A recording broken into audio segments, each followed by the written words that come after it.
Hello everyone, and welcome back to Gloom Falls on Baldur's Gate. We are very, very much in the end game now, so thank you for joining us for the last few episodes of our campaign, where the entire party has gone to the negative energy plane to find their friend. It's the best decision we've ever made. I'm sure it's going to go... Nothing can go wrong. Exactly, yeah. It's going to be fine. Everyone's going to be totally fine. No problems at all. See how it goes. Anyway, I'm Chris. I'll be your Dungeon Master for tonight. You want to do the Anne Robinson wink? If you don't know who Anne Robinson is, don't Google it. Good. Larouche, you are the weakest link. I think the last game showed the weakest link was Silver. Ooh.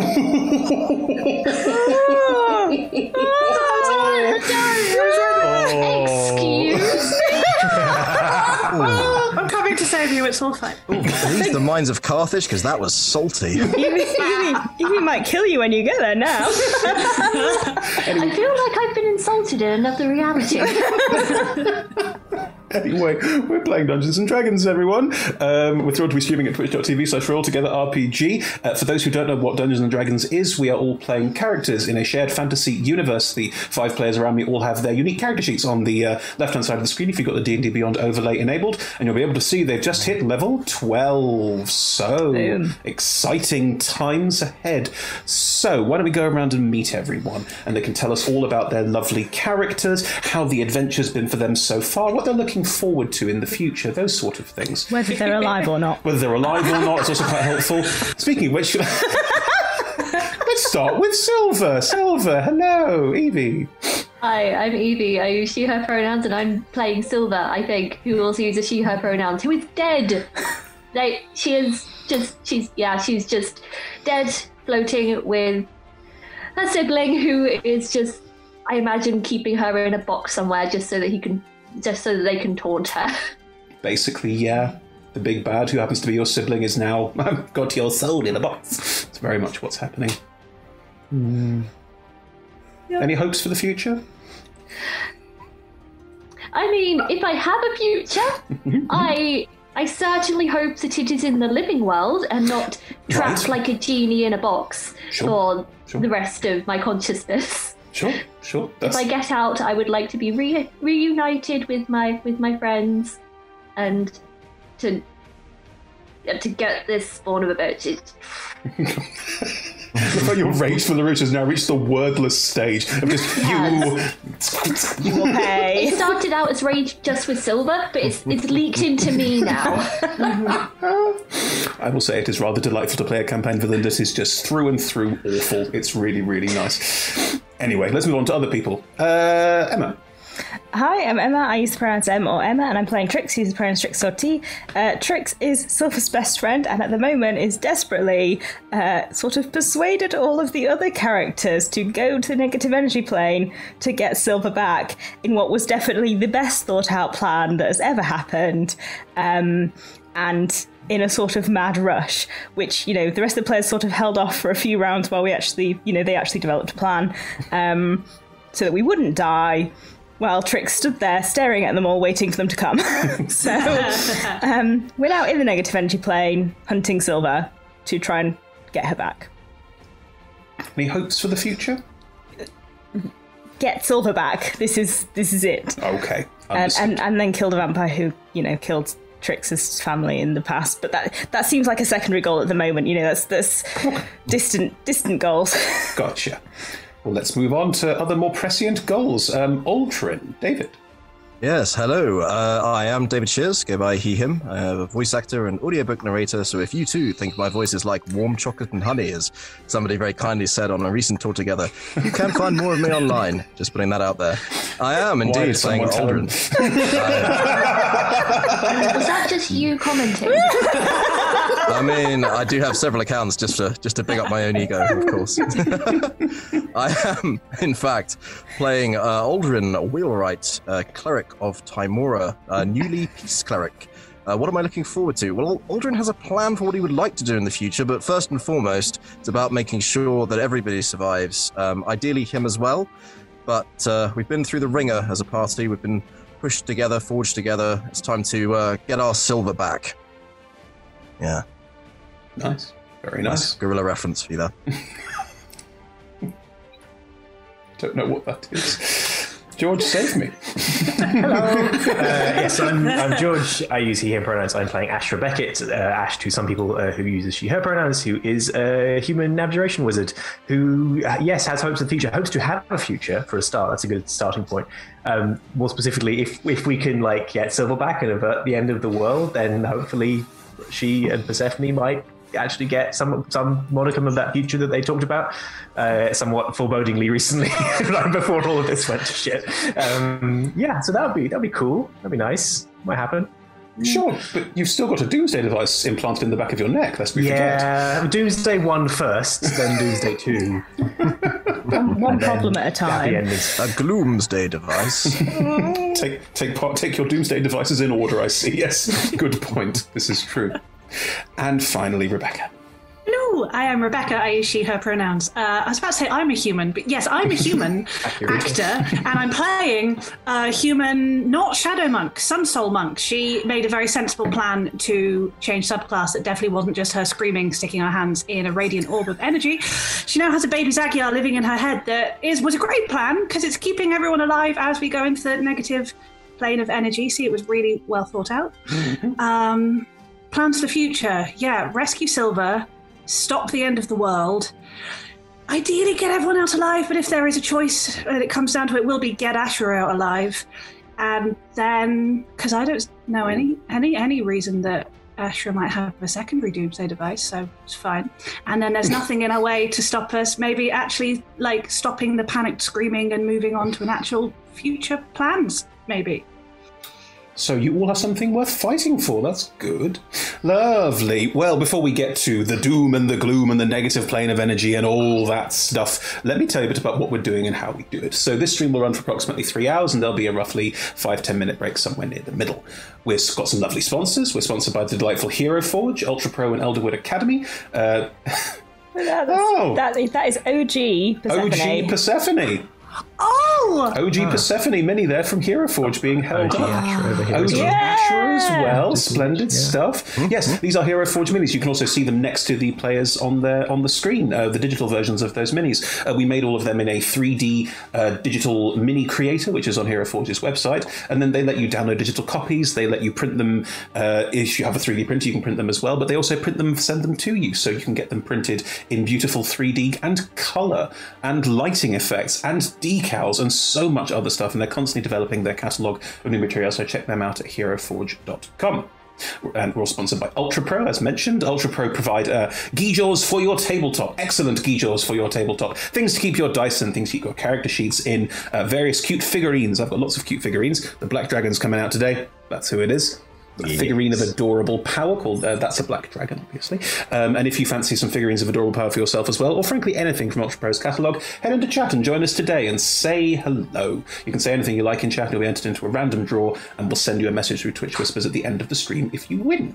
We're also sponsored by Elderwood Academy, and I believe we have some Elderwood Academy things to show off, people, don't we? It's good.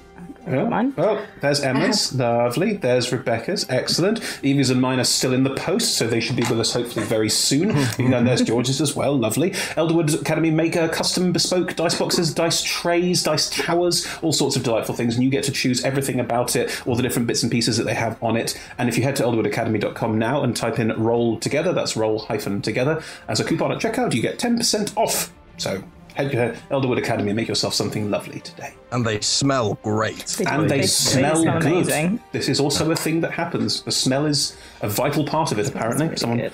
has to explain that to me. Good. In terms of supporters, we have D&D Beyond, who are a lovely digital ability to play D&D together online while not being in the same room. All their character sheets are on the left-hand side of the screen, as you can see, with the overlay, and that's a wonderful way to play together. We're also supported by Level Up Dice. You can buy our Table Shakers range through Level Up Dice. This is one of the D20s. Trust me, they are big. I have large hands, but these are very big, metal, chunky D20s that I use for very important roles. So if you fancy some for yourself, there's a link in chat. Head there and buy yourself some today. And we're also supported by two lovely D&D video games, our Champions of the Forgotten Realms and Warriors of Waterdeep. There are two codes you can pop into chat. !Idle Champions, !Warriors of Waterdeep to find out more about them and download the game. And then the Idle Champions code gets you a free Electrum chest. You put it into your code screen, and the Warriors of Waterdeep code is a link which you click on the device where you have the game downloaded to get free gems, and gems are very important in-game currency, so do grab yourself some of those today. We are Altogether RPG on all social medias. You can follow us there. There'll be links in chat, including Patreon, where you can patronize us and help us make all of the lovely shows that we do. And a massive thank you to our D20 Club on Patreon. Our shows are also all available as podcasts. Just search for Altogether RPG in your favorite podcasting app, and you should be able to find us. If not, let us know. We're always open to finding out more about what we can be doing to spread the stories as far and wide as we can. Finally, we play with a diverse group of players. We play a diverse set of characters of wide-ranging sexual and gender identities. Our tables are trans-positive, and we encourage trans characters, players, DMs, as well as GNC characters in our games. The DM and players may portray characters that are of a different gender to their own, and while we aim to avoid misgendering, we do acknowledge it does sometimes happen. Have a company policy in place should the need arise for correction. If you think we missed anything, let us know, either in chat or send us a message. rolltogetherrpg@gmail.com is our email address. There's also some safety tools in chat right now, including the TTRPG Safety Toolkit, and some content warnings if you're looking for what you would like to avoid in streams. Check them out now. Right. That's the bump. Here we go. Negative energy plane. It's definitely fine.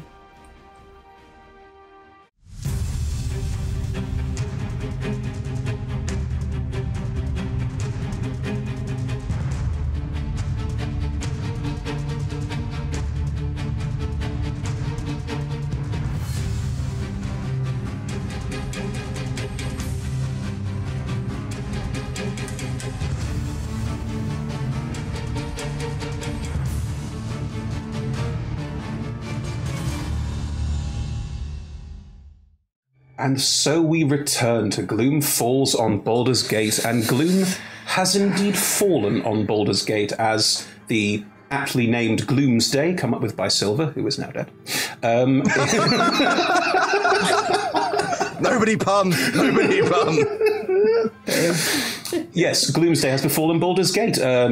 A large number of necrotic beings, including shades, shadows, and other undead things, are assaulting the city, including very large, what you don't know are called, but I can now reveal are called Nightwalkers, which are the worst, the very, very worst negative energy creatures are currently rampaging through the city. But you defeated one, and in doing so have started to glean a better understanding of what is going on in the negative energy plane, or at least you started to put some of the pieces together. Hopefully today will reveal the entirety of that plot, but we'll get there.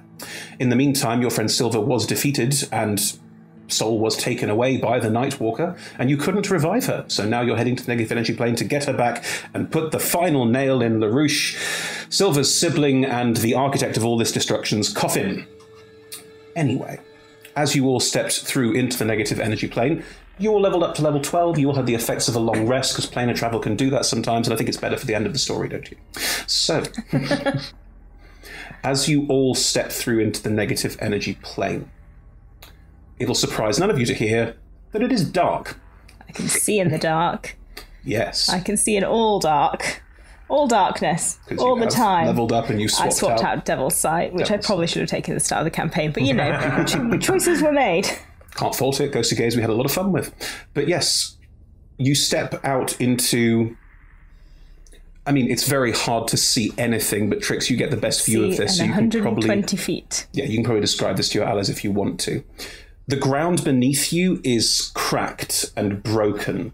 It looks rocky or like earth that is parched.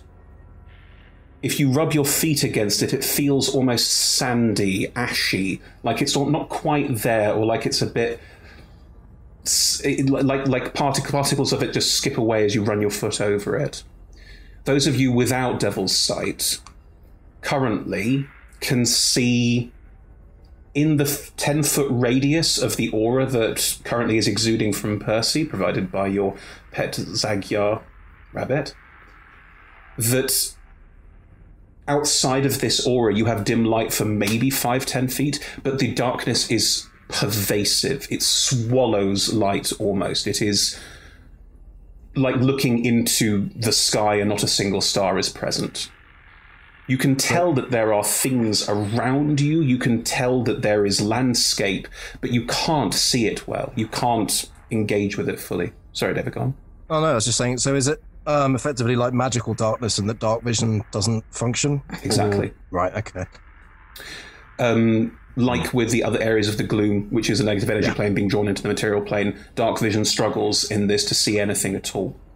You do all see a silvery line overhead, almost like a galaxy if you're looking into the night sky, that looks like it's flowing above you. That is the only source of any kind of light that you can see at the moment, and it doesn't seem to light very much around it. Like there's occasional limbed silver pieces of landscape at various points around you, and you can see almost the outlines of what looks like ruined or abandoned buildings. Again, it is very, very hard to see anything with any clarity at all. Trix, you have Devil's Sight. You can see in 120 feet perfectly, even in this darkness. The landscape, as described, is cracked and broken, and it's alien. It's covered, as far as you can see, in pieces of long-lost civilizations, like the detritus of a multiverse swirled down the plug hole and ended up here. The landscape itself is cracked and broken, and that sort of scarred, rivulative form of it continues, with endless ravines and ridiculous mountain peaks almost above you, like jagged teeth drawing into the night sky. The geography and the geometry is impossible and alien and probably relatively upsetting. And just in the sheer visuality of it doesn't look right. You can see some movement in the air. Doesn't look like any creatures. Like there's almost a sense of wind or moving through here, and an almost oily slickness to the darkness that covers everything. This little, like, limbed edges of silver light, the only thing that covers anything at all. Where that silver line is traveling overhead, you can see that it moves into the distance, but it doesn't go, like, across the horizon. There is a horizon. You can just about make out a sense of lightness above slightly lighter sky and darker ground. It seems to head down into one of the ravines you can see ahead of you. Is there a clear, like, place to go? Not obvious, no, although this silver line may prove useful. How much do we want to read into silver and a silver line in the darkness? I don't know, it looks weird here though. There's loads of, like, broken houses and things, and... Can you see? Like about that far? Oh. Let me see what I can do to improve that situation. And I'm gonna cast daylight on my shield. Sure. What is the what's the radius of the bright light? I think it's 60 foot, and normally 60 feet, and then a further 60 feet. I'll just double check that because I don't want to be schmargering. Yeah, it's a 60-foot sphere. Okay. And then... Where your daylight spell, you've experienced this in the glooms before, so this isn't strange to you.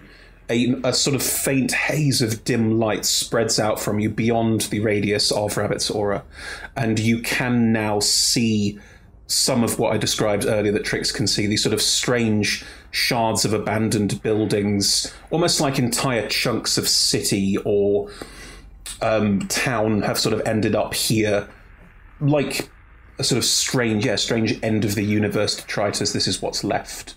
You probably recognize some of the architecture, while some is immeasurably alien to you. You probably start getting a sense as well of these very steep ravines and high mountains and this strange otherworldliness to the landscape as well. The silver glowing line above you does, and you can now all see this slightly better, does draw into one of the ravines nearby you could move towards. Could I check in with Rabbit?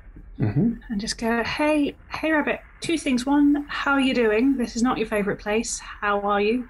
Well, we're here to do good things. You told me we're here to save a friend, so that's what we're going to do. You are really brave and I love you. Number two, that friend, our friend, Silver, can you feel like something that doesn't belong here? It's all wrong here. Is there one little patch of right? There's lots and lots of dead things. Yeah. I know. They're eating all of the people. Yeah, maybe don't concentrate on that bit. Can you find a nice bit? Is there anything? Rabbit can't point, but Rabbit will sort of gesture in a way mentally to you upwards into the silver stream.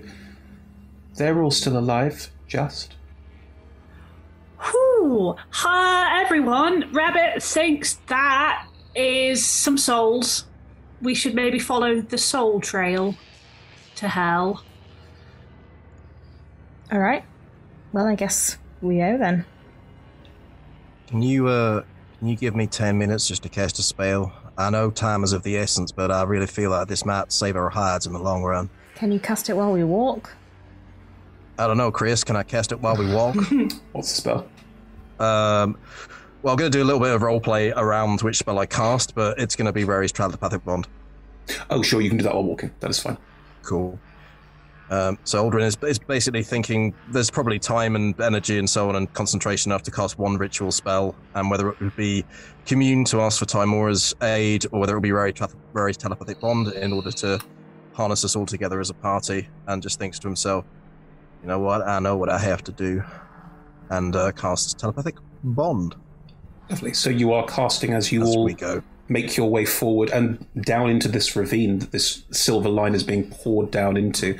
Can I keep an eye out for anything that's moving or looks suspicious? Just because I know that I can see slightly further than. Roll me a perception check with your new perception proficiency. 3rd level barbarian. Can I help? Can please, you help sure. Please do. More than welcome to. Please do. Percy goes, what about that over there? y'all are real perceptive. Significantly better. 18. 18. I may not be as perceptive as you, Aldrin, but I can see further. It is true, it is hard to perceive what one cannot see. Profound. Trix, as you and Percy keep a sort of very careful view, probably standing at the front of the party as the sort of melee characters, keep a very careful view over this space as you move through it. These ruins of buildings, sometimes they range incredibly high. Out of nowhere, it seems almost a building next to you will be 300 foot of a tower, awkwardly perched on one side, leaning against another side of one of these ravines.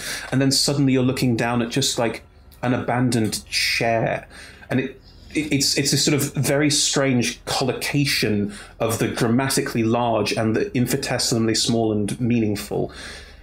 It's a lot of different things in various places, and if you blink for a second, sometimes objects seem to literally vanish from a blink to another, or change from a blink to another. Can the entire party please roll me a wisdom saving throw?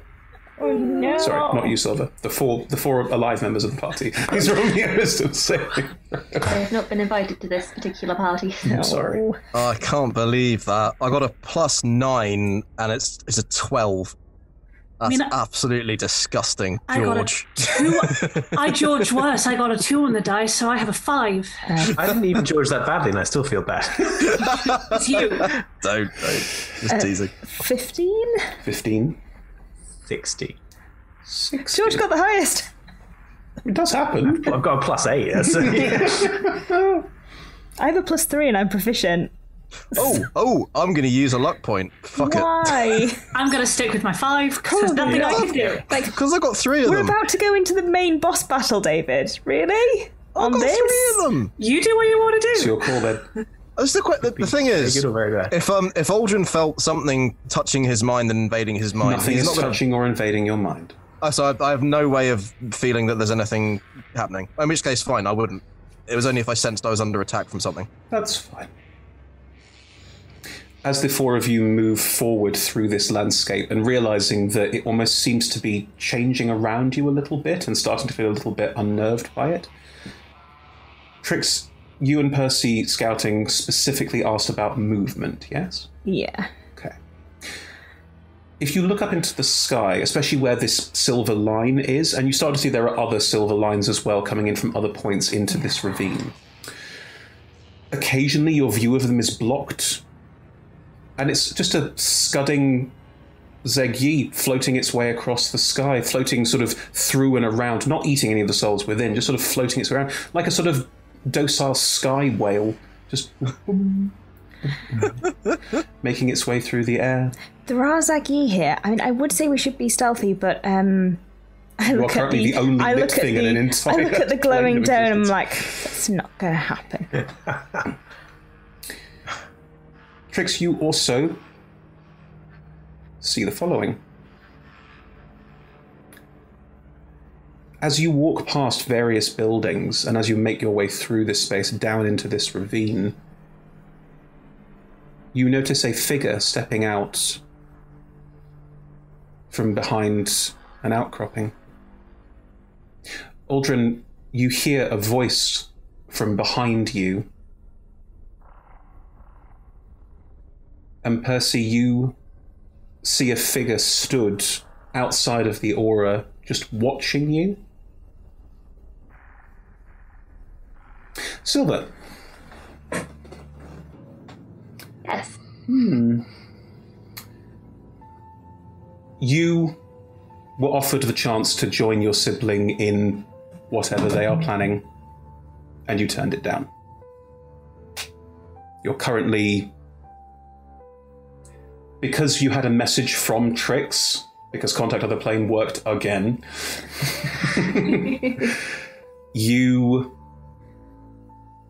Do you feel hopeful? Do you think this is temporary? I think so. I think that Silva definitely has a lot more faith in Trix than is logical, probably. But is definitely sure that Trix is on the way. That is valid. That is logical. I am on the way. There is nothing around you, and you are also... You don't even feel like you have any kind of body. You just feel... Your senses is purely your mind, and that you're in a space that you don't recognize and understand. You hear a voice faintly.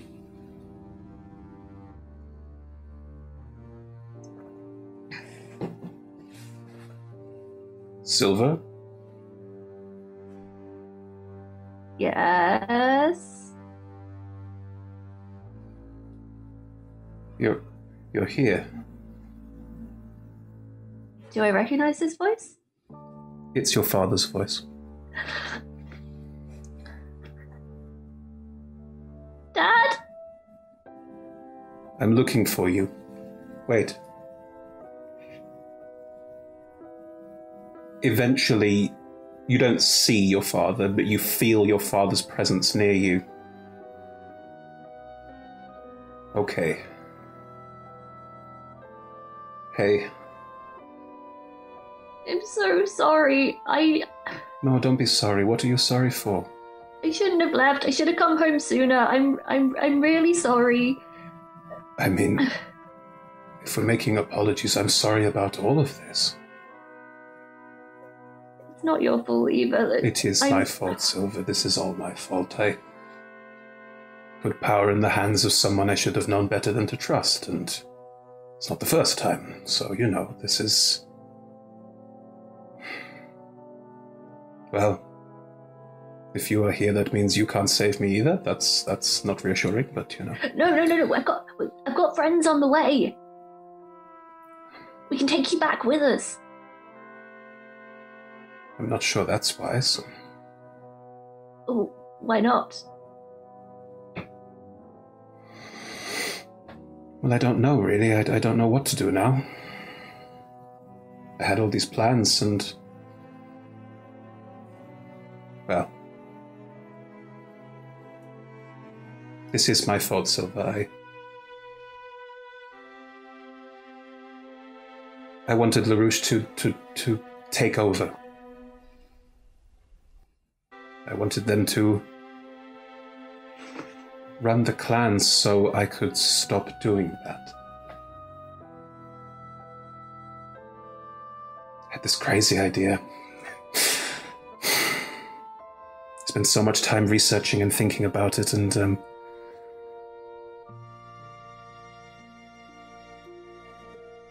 well, it doesn't matter now. No, tell me what it was. I was playing around with cloning and other things. See if I could stop being a vampire.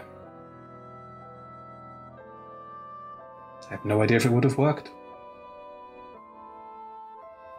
I'm sure we can find something. I mean, we live in a magical world, right? Larouche helped me with it.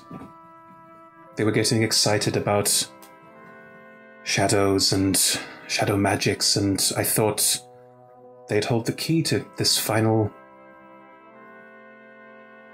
step, and instead they stabbed me in the heart. Of course they did. It's what I would have done at their age.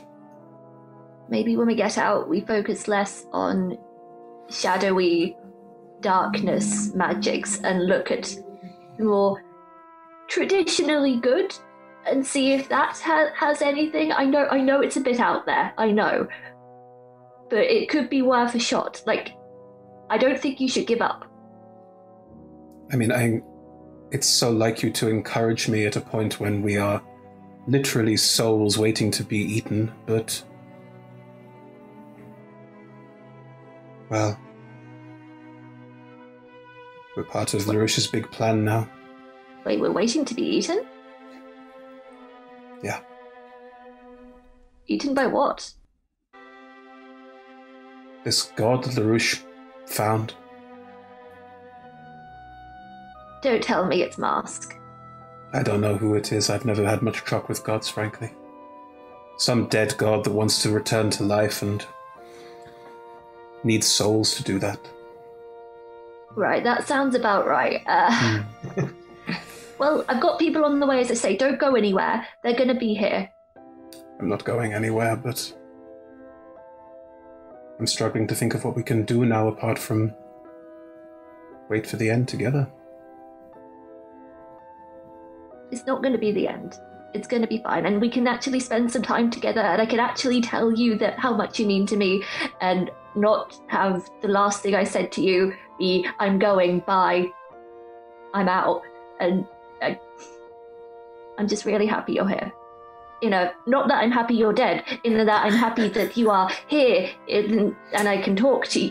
You know what I'm saying, right? You don't have bodies, so you can't hug, but you get the mental equivalent thereof. I return the mental equivalent of a hug. As you and your father's spirits hold each other in this darkness, mocking laughter washes over both of you. How adorable. Two of my favorite people. Why did you both say no? You could be part of something so much bigger.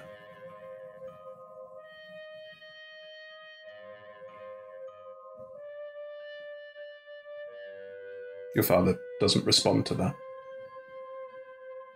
I would like to just... You're a dick!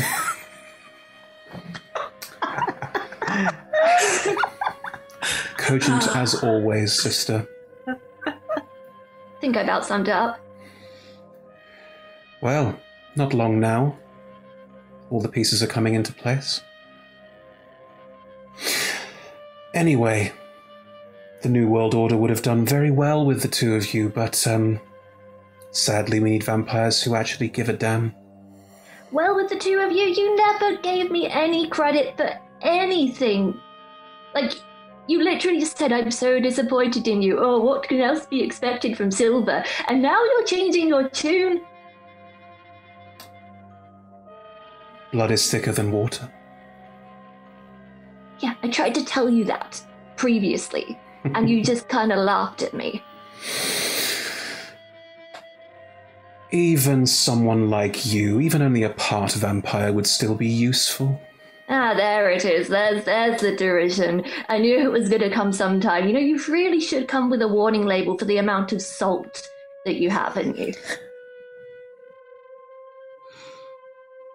Father, there's nothing I can say to convince you? You'd rather be dead with Silver?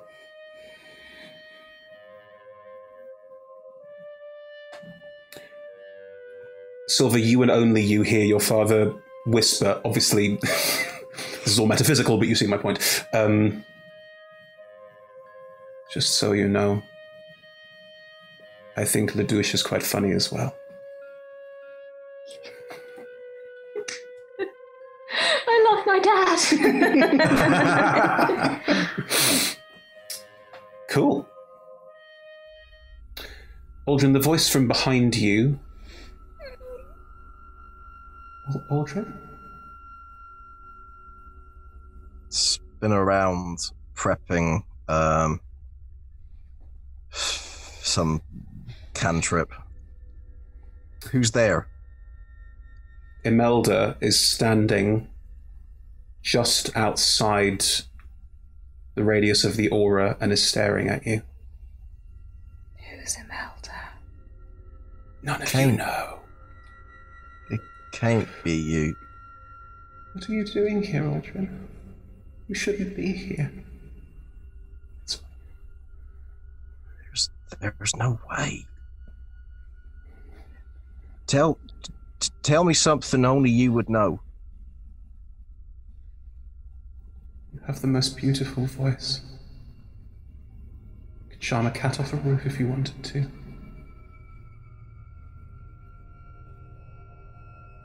That's what you said to me the last time we were together. Aldrin, what are you doing here? This is not you. Ash. Aldrin's talking to nothing.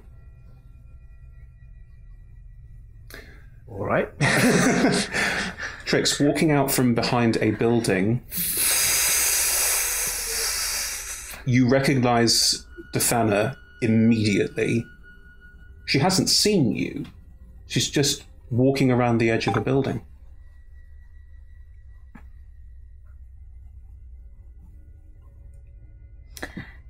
Does she look like she's a vampire, or does she look like she's not a vampire? She looks like she's not a vampire.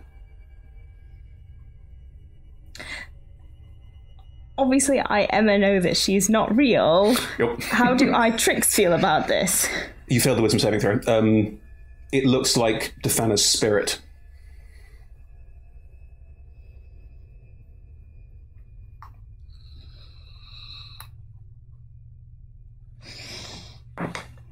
I'm gonna run over to her. Okay. You run out of the aura. Yeah, I know. It's really dumb. Okay. You run out of the aura and immediately take... I know. I've got one up. Roll a real dice. Odysseus, plug your ears with wax for the siren song. You take 2 points of necrotic damage. That is off your hit point max. Yeah. Ow. Yep. Just gonna grab her shoulder. I assume she's not very far away. No, about 10 feet outside the aura. Grab her shoulder? Can I? Yeah, you reach out and touch her, and she's there. And she turns and... Trix? What are you doing here? I know you're not really here. What are you talking about? What are you doing here? It can't be safe here. Look at you. And you take another... But I want to say one thing and then I'm leaving. Keep going. It's 6 seconds, Go Chris. On. Go back into the light. Go. Chris, shut up. I'm trying to think about what I'm going to say. Defana wants you not to die. I'm really sorry for what I did to you, but you know that I had to. Yeah, of course. Trix, I'm not angry with you. I'm so scared that you're here. You shouldn't be here. Why are you here? I don't know. This is where the dead end up. Go back inside the light. Go back inside the light, please. I'm gonna go back, but only because I need to talk to Aldrin. You take another 2 points of necrotic damage. That was longer than a round. But yes, you step back into the light, and Defana walk up to the edge and not cross the boundary of the light, but is standing on the outside, sort of looking at you with care and love, and wants to make sure that you're okay. Ashra, Trix ran outside and talked to no one, then ran back inside. There is no one there. I'm gonna... Is Rory's telepathic bond up at this point? I can say it out loud if not. I would say that it is, yes. Right. Before you do, George, let me just say what Percy sees and then we'll come to that. Sure. Yeah. Percy, standing on a piece of broken building, a strange, almost like metal curve that rages into the sky. Oriana is standing there, looking up into the sky, looking almost entirely peaceful.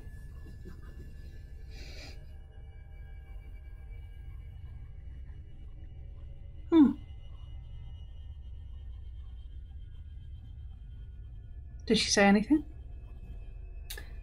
As you look up and see her, she will turn and look at you and just smile beneficently and move, like float. Looks like a ghost. These all look like ghosts. And will float down off the building and towards the aura, still looking at you.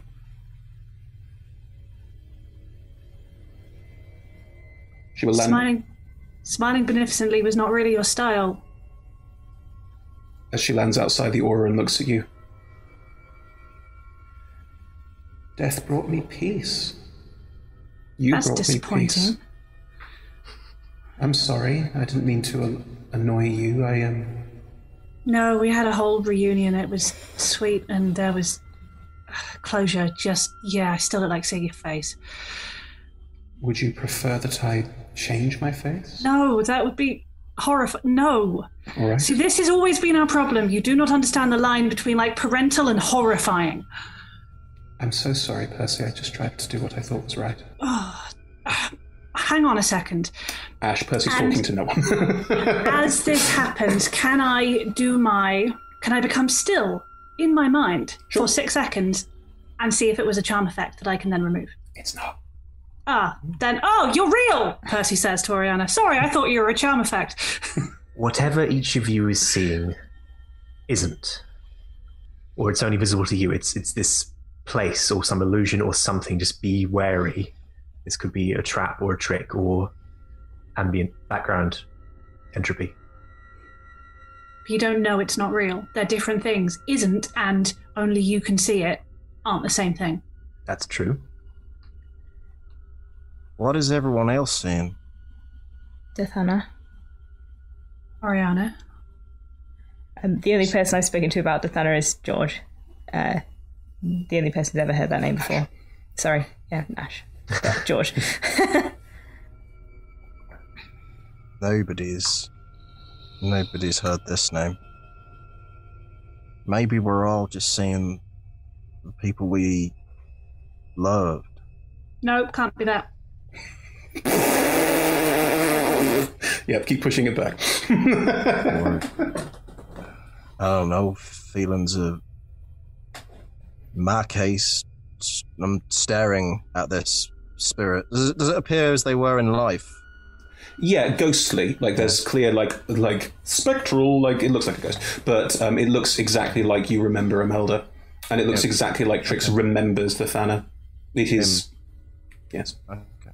They could be real. They could be. This is a place of endings. But if it's, how much of a coincidence would it be for 3 significant people to appear to each of you, and only each of you now here? They shouldn't be here. She should be somewhere better. She was good. And just looking up at the spirit, I am so sorry. I didn't know. Where do they go, Aldrin? Where do they go when they die? I didn't think they came here. Each god has their own domain. When you die, you should go there, unless your soul is prevented somehow. This shouldn't be happening. It's a lie, Aldrin. It's all a lie. Everything ends up here in the end. I can't. Dithana will say the same thing to you, Trix, in response to this conversation, and Oriana will say the same to you, Percy, in response to this conversation. Can I insight check a ghost? Of course you can. Cool. What did 18? What did yours just say to you, Aldrin? She said it was all a lie. That everyone ends up here, but... Dathana just said the same thing. Exactly the same thing. Percy with an 18. 19, sorry, I can't count. It's fine. I mean, it's high enough. This looks like Oriana. It sounds like Oriana. It is a perfect replica of your memory of Oriana. But it is not Oriana, very clearly to you. It is something using your memory to try and recreate someone you care about. Cool. Can I shoot a radiant sunbolt at her? Please and do. Go, you had a lifetime to get in my head, get the fuck out. That is a 22 to hit. Your radiant sunbolt flies out, impacts something, which just evaporates and fades away. Again, no one else sees this. Ash, big surprise. You were right. Definitely just not real. Aldrin, Trix, snap out of it. It's not real. I'm just going to turn to whatever it is that is outside. Thank you. I needed to say that to her, but we've got other things to do. Your friend's not wrong. But we are real. We're your memories. Your memories, I don't need you right now. Dathana fades out and vanishes. Wherever you come from, whatever it is in me that has this, I've felt this pain 1,000 times. Seeing it in front of me doesn't make it any more or less real, but I will deal with it on my own time, in my own way.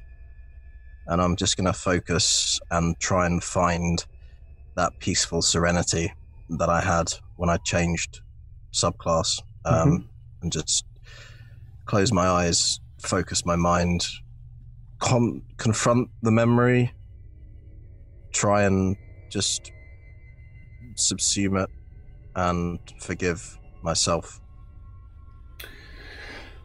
None of you see this. Aldrin, you do.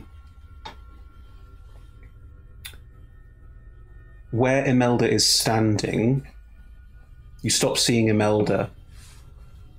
You don't know what you see. It is a ghostly form. As you find that inner peace, and as you forgive yourself for that memory, even to a small extent, it's still trying to reach out to you, but it cannot cross into the aura. It clearly wants to reach out to you, but can't. It's time for you to go now. Sacred flame. It vanishes away. Dissipate. Well, this place is a big pile of 10 tons of shit. I'm just going to reach out a hand, I think, to grab Aldrin's hand. I'll take it and just squeeze. Persephone, actually. This place is full of shadows and memory. I think my memory is the last place I want to be right now. I'll do what we can. I'll do what I can to keep us all in one piece. And I'm going to cast Aid on myself and Percy and Trix, because it only allows me to cast it on 3 people. And frankly, I've seen that there armor of Agathis that you have. It's mighty impressive. Might be the only party where the cleric doesn't buff the wizard. It is. I wasn't going to buff the wizard, just not necessarily with this buff. Could you remind me what aid does, David? It will increase your hit point max by 5 and also give you 5 hit points. So your current health and your max will increase by 5. There we go. I probably have to cast it at a higher level later on, but for now this will diddly.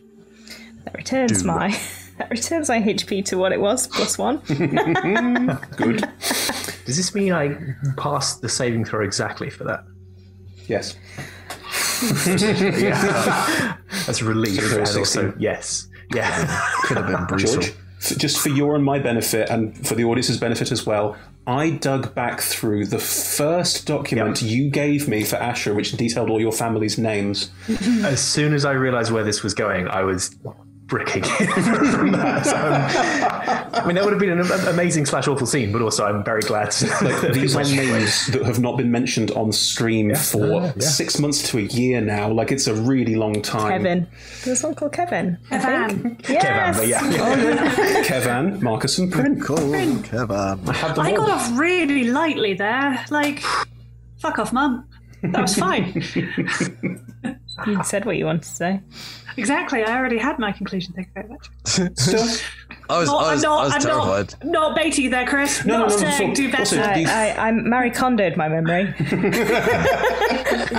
I still thought everybody was just going to disappear and only be aware of this, and then Percy be shown like Ashra being like, I've been dead the whole time. Yeah, I was scared of something like that. Or Artie, or... No. They're also not enemies. They are... These things try to solve your pain. Yeah.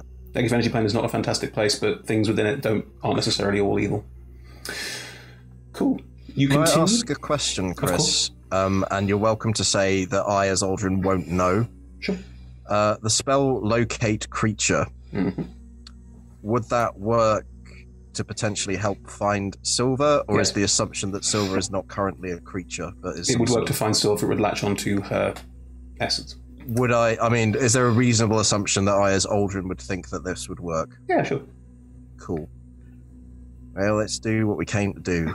And I will cast Locate Creature on the basis that when Silver is within that radius, that it will ping up like a mini-map in a video game. You get a ping ahead of you, down the path you're walking on. Oh. I will telepathically communicate this to others. How far away? How far away, Chris? What's the radius on the spell? 1,000 yards. I think. What's that in miles? 1,000 feet? 1,000 feet. 1,000 feet. Just inventing. I don't know if it tells you how far away they are, though. That's a good question. I've not used the spell ever, and this is probably the only time I ever will. On the edge of that. 1,000 feet I think it of tells you you. the direction, but not If the creature is moving, exactly. yeah, you sense the direction, and if it's moving, you know the direction of movement. The direction is where this silver line appears to be going down into the ravine in front of you, but also you're getting more definite Should drive. we run? I mean, she's dead. I think she's just going to stay dead. You have no sense of time, but the above was described as a river of souls, and it is moving towards the thing you are heading Sensing towards. we don't want her to reach the ravine. Yeah, should we... Oh. we could just jog if you're worried about conserving energy. Gonna save my friend. I mean, I can walk and keep up with you folks, so... Yeah, you just walk, Percy. I'm gonna... Ashra, Aldrin? Let's hustle. Yeah, okay. We'll run. I'm doing whatever we want to do, and just shuffling close to Percy. You move whatever we want to do. You move at generally acceptable speed for all of you and make your way down into this ravine. I would run 500 feet. As you head down into the ravine, the strange shards of building seem to grow out the sides of the ravine in places. The ravine itself is not wide, maybe 30 to 50 feet. And your path is often blocked. You have to make your way around and over these shards of existence, making your way up and around. You do occasionally see a bit of movement in the hulks of buildings, but none of them bother you anymore. You do occasionally see buildings that you cannot understand or fathom, like things made of metal that seem to be taller than anything you've ever seen before. But also strange things like a beautiful cottage from near where you came from, just boonk, like just right on the side, looks perfectly unharmed and fine. It is a very strange, like bottom of the plug hole style look of all of these random bits. As you continue forward, up ahead of you, you can see what looks like a destroyed castle tower. In the top of it, these silver streams are all streaming their way in. Up there. Can we see what's... Go on. I was just going to say, is it passable? Like, can we get in? There is an archway at the bottom of the tower. You could step inside it if you want to. How high is the tower? About 50 feet. Okay. And can we see anything on other than the fact that it is the destination of these things, or that they're going there? Aldrin's ping directs directly inside the tower. And From where I see, but we can't see the top. you can't see the top. You can see the top, but you can't see like up and over and inside. Yeah. As you all step Take the towards. front door. I could grant us more mobility. We'd all need to be mobile at the same level. Let me just do maths in my head. True, if you leave Percy's aura, I bad things can't happen. do that without. I can't do that without casting it. It's like too high spell level to be worthwhile. So I guess we're going in the door. As he looks longingly up the very scalable tower, and then sighs and heads towards the front door. I feel like we've kind of hobbled the monk. Do the four You of, alive is kind of worth it. do the four of you step up to the doorway? Should we have a quick hide and look at the doorway before we how just are we walk going in? to hide? You're literally emitting light. I could put a cloak over my head while the rest of you have a look. I'd sort of I'm look sure they down at can't my sense shield, look up, Also shrug, glowing. think to myself, only thing I miss about my former life is having Dimension Door. I think the element of surprise is potentially out of the window on this one. And we've never really gone for any sort of subtlety before, so why start now? I mean, I can punch a hole in the wall if you want. We know. Oh yeah! Let's go. I'll quickly cast 2 spells. Sure. I'm going to cast Mirror Image on myself, just in case. And I'll grab Percy's hand and just cast Warding Bond again. Sure. Because we've got to stay together anyway, right? That seems good. So the 2 rings glow. Yes. Is this the one where you can hurt yourself and give me double health, or is this the That's one the where other one. That's my like damage, damage. we halve our damage? We halve damage between us. You gain +1 to AC and all saving throws. That's a good one. Cast Death Ward on Trix, saying, I really hope it works better than the last time. It Why did you- work. I had a great time with Really? Death I Ward. haven't- Definitely kept me alive. I haven't died yet. Cool. We'll talk about that later. I mean, you were there, and then you were somewhere else, and some shit was going on, but whatever. Gods have their own Chris said capricious I don't natures. remember, so therefore I cannot roleplay it, which is very unfortunate because I would quite like to. All I know is you were there, you were somewhere, things happened. Shit. Silver knows you're cares? dead. We'll get to Glad it. you're here now. Stepping inside this tower, there's a very ostentatious throne in the center of the tower. What's that, George? Of course there is, I said. Yeah, sorry. Yeah. Larouche is sat in it. Oh, can I go and punch them? Wait. Around the throne and around this whole area, the darkness appears thicker. And looking at Larouche, they don't look entirely like themselves anymore. There is a strange black shadowiness to their hair, to parts of their clothing. They don't look entirely corporeal anymore. These silver streams all enter above this space and all head down to a point about 5-10 feet above the throne and then vanish. I'm gonna And, break that throne. In Ashra's mind, she has, is this another illusion or what? I mean, I'm not sure without taking the time to check. Shall we punch the throne or shall we punch Larouche, or both at the same time? You lot really are so bothersome, aren't you? Give us back Silver, you asshole! I'm sorry, Silver's part of something greater now. She's great enough on her own, thank you. LaRouche, Yeah. if you're doing what I think you're doing, there's a good chance we're gonna die. Do you mind if I pray to my God? It would be rather churlish to pray to your god in the presence of another, wouldn't it? Well, that may be what you would say, but I would rather my soul go out untarnished if you could do me this one last favor. Can we be having this conversation whilst inching further forward? Sure. Prowling. Absolutely fine doing that. I have no problem with that. Yeah. If you don't mind. Well, it doesn't matter anymore.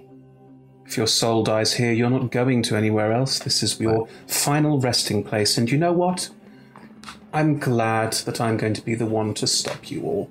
Could I burn this action rage while this conversation is happening? Sure. Thank you. Well, if it don't matter no more, then I'm just going to start praying for about a minute. For a minute? We'll keep the conversation going, or we'll just punch really hard. It's fine. I literally just burst action rage. I'm going to launch at them. Well, you've not got a minute. Are we rolling initiative? It'll kill other spells as well. Hold that thought. Yep. Silver. Still in this metaphasic space. When you say your friends are about to arrive and help,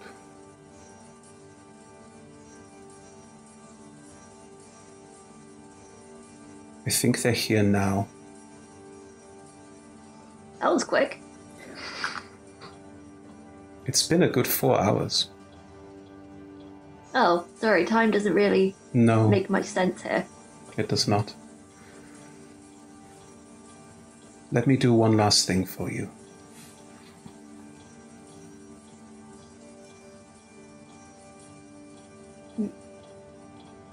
What could you do for me? We're spirits. I am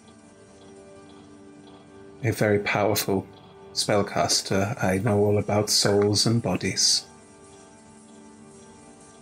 Your body is here, I can feel it. Let me put your soul back in your body, so you can help.